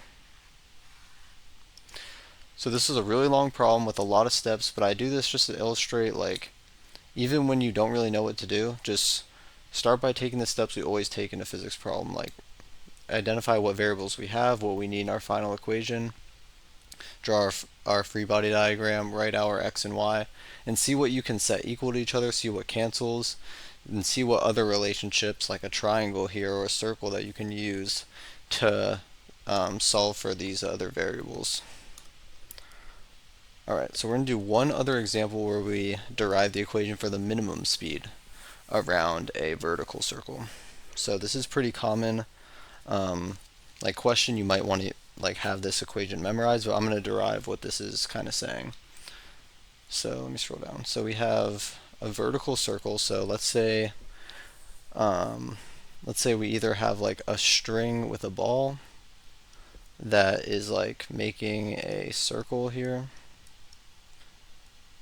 And so let's say this ball is being like flung around in a circle, or maybe you have like a roller coaster loop, and so there's a cart that's on this loop here.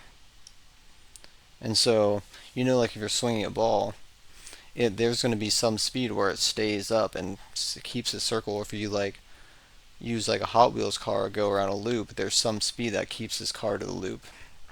So what is it that it's keeping this keeping the ball in the loop or the cart in the loop? And so in both these cases, the centripetal force. So at each point, there's some centripetal force that is causing this ball to stay in the loop, or there's some centripetal force that keeps the cart in the loop. Okay, and so in this case, the centripetal force is simply just the force due to tension on the string. And in this case, the centripetal force is equal to the normal force. But there's also going to be another force in play, and that's gravity. So let's look at this position right here. I'll just do it for this scenario. I'll do this in green. I'll do it for this scenario, but this could be applied to a track as well. So at this point at the very bottom, we have some force due to gravity and some force tension.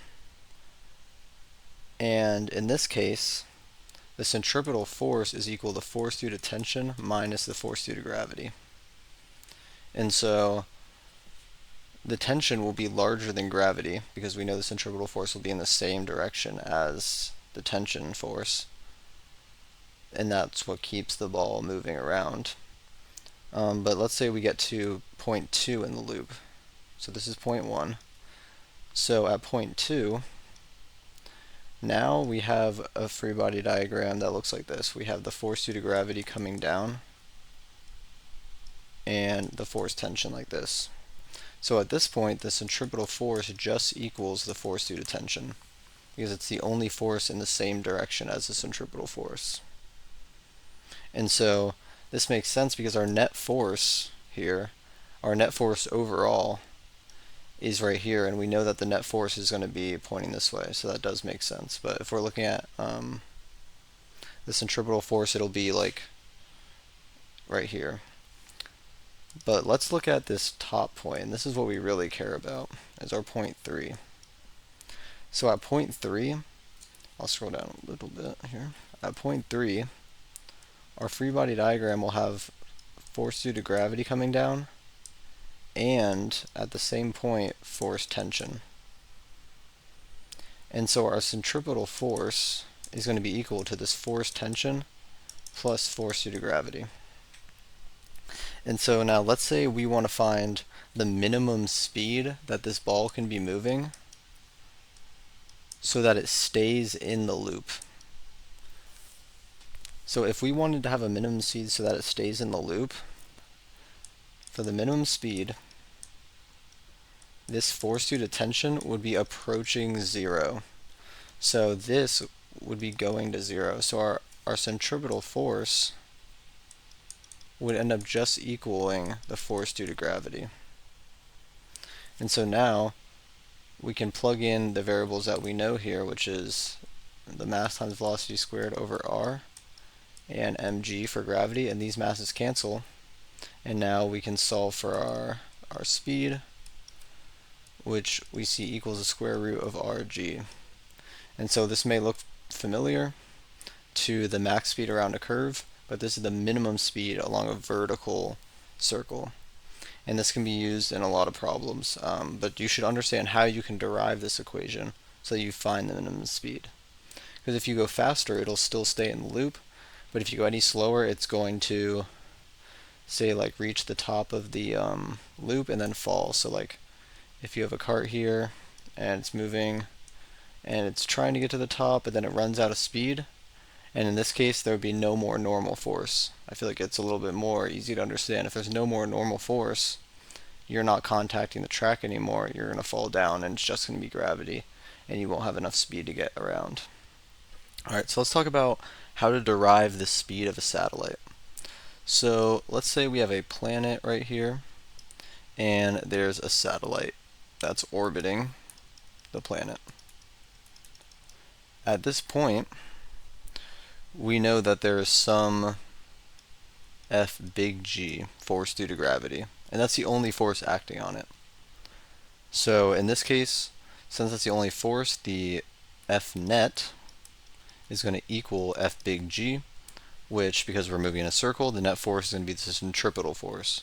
So F centripetal is equal to this Fg. And so we have an equation that solves for centripetal force and for this F big G. So if we solve those in, we have the mass, which in this case for the centripetal force, this mass is going to be the mass of the satellite. And we'll call that m sub s, and this will be the mass of the planet. And then we have the velocity squared over the radius. So this radius would be like here to here is the radius. Okay. And F big G is the gravitation constant, mass of the planet, mass of the satellite, over the radius squared. And so the mass of the satellites cancel, one of these radiuses cancel, so then we get v squared is equal to gm mass of the planet over r, and we can take the square root of both sides and get the velocity as gmp over r, and this will be of the satellite. So this will be a common equation that you'll probably want to use. You may want to memorize it, but I would recommend understanding how it's derived. So if you do forget it, you can always set up a little mini problem for yourself and solve for it. So let's do an example using this equation that we just found. So it says the satellite orbits a planet at speed v, and a second satellite orbits the same planet in a circular orbit at a speed of 2v, and then we're going to compare the satellites' periods. Okay, so we just drove the equation for the speed equals the square root of g mass of the planet over r. Now you may be thinking, we don't have anywhere in here with the period, so how are we going to get that? Well, we know that we have a different equation for v, and the v that we have is the tangential speed, which in general just equals 2 pi r over the period. And note that these are circular orbits, so we can use this circumference of a circle in our tangential speed. If it was not a circular orbit, you'd have to do something else. But we can use this equation, which will derive our radius, so we can multiply t and divide by 2 pi, and we get that the radius equals v period over 2 pi. And so that's our radius. So now that we have the radius, we can plug in this radius back into our equation. You could also set this equal to the equation and then solve for it, but we'll do it this way and see what happens. So we have this, we have gmp over this radius, which is vt over 2 pi.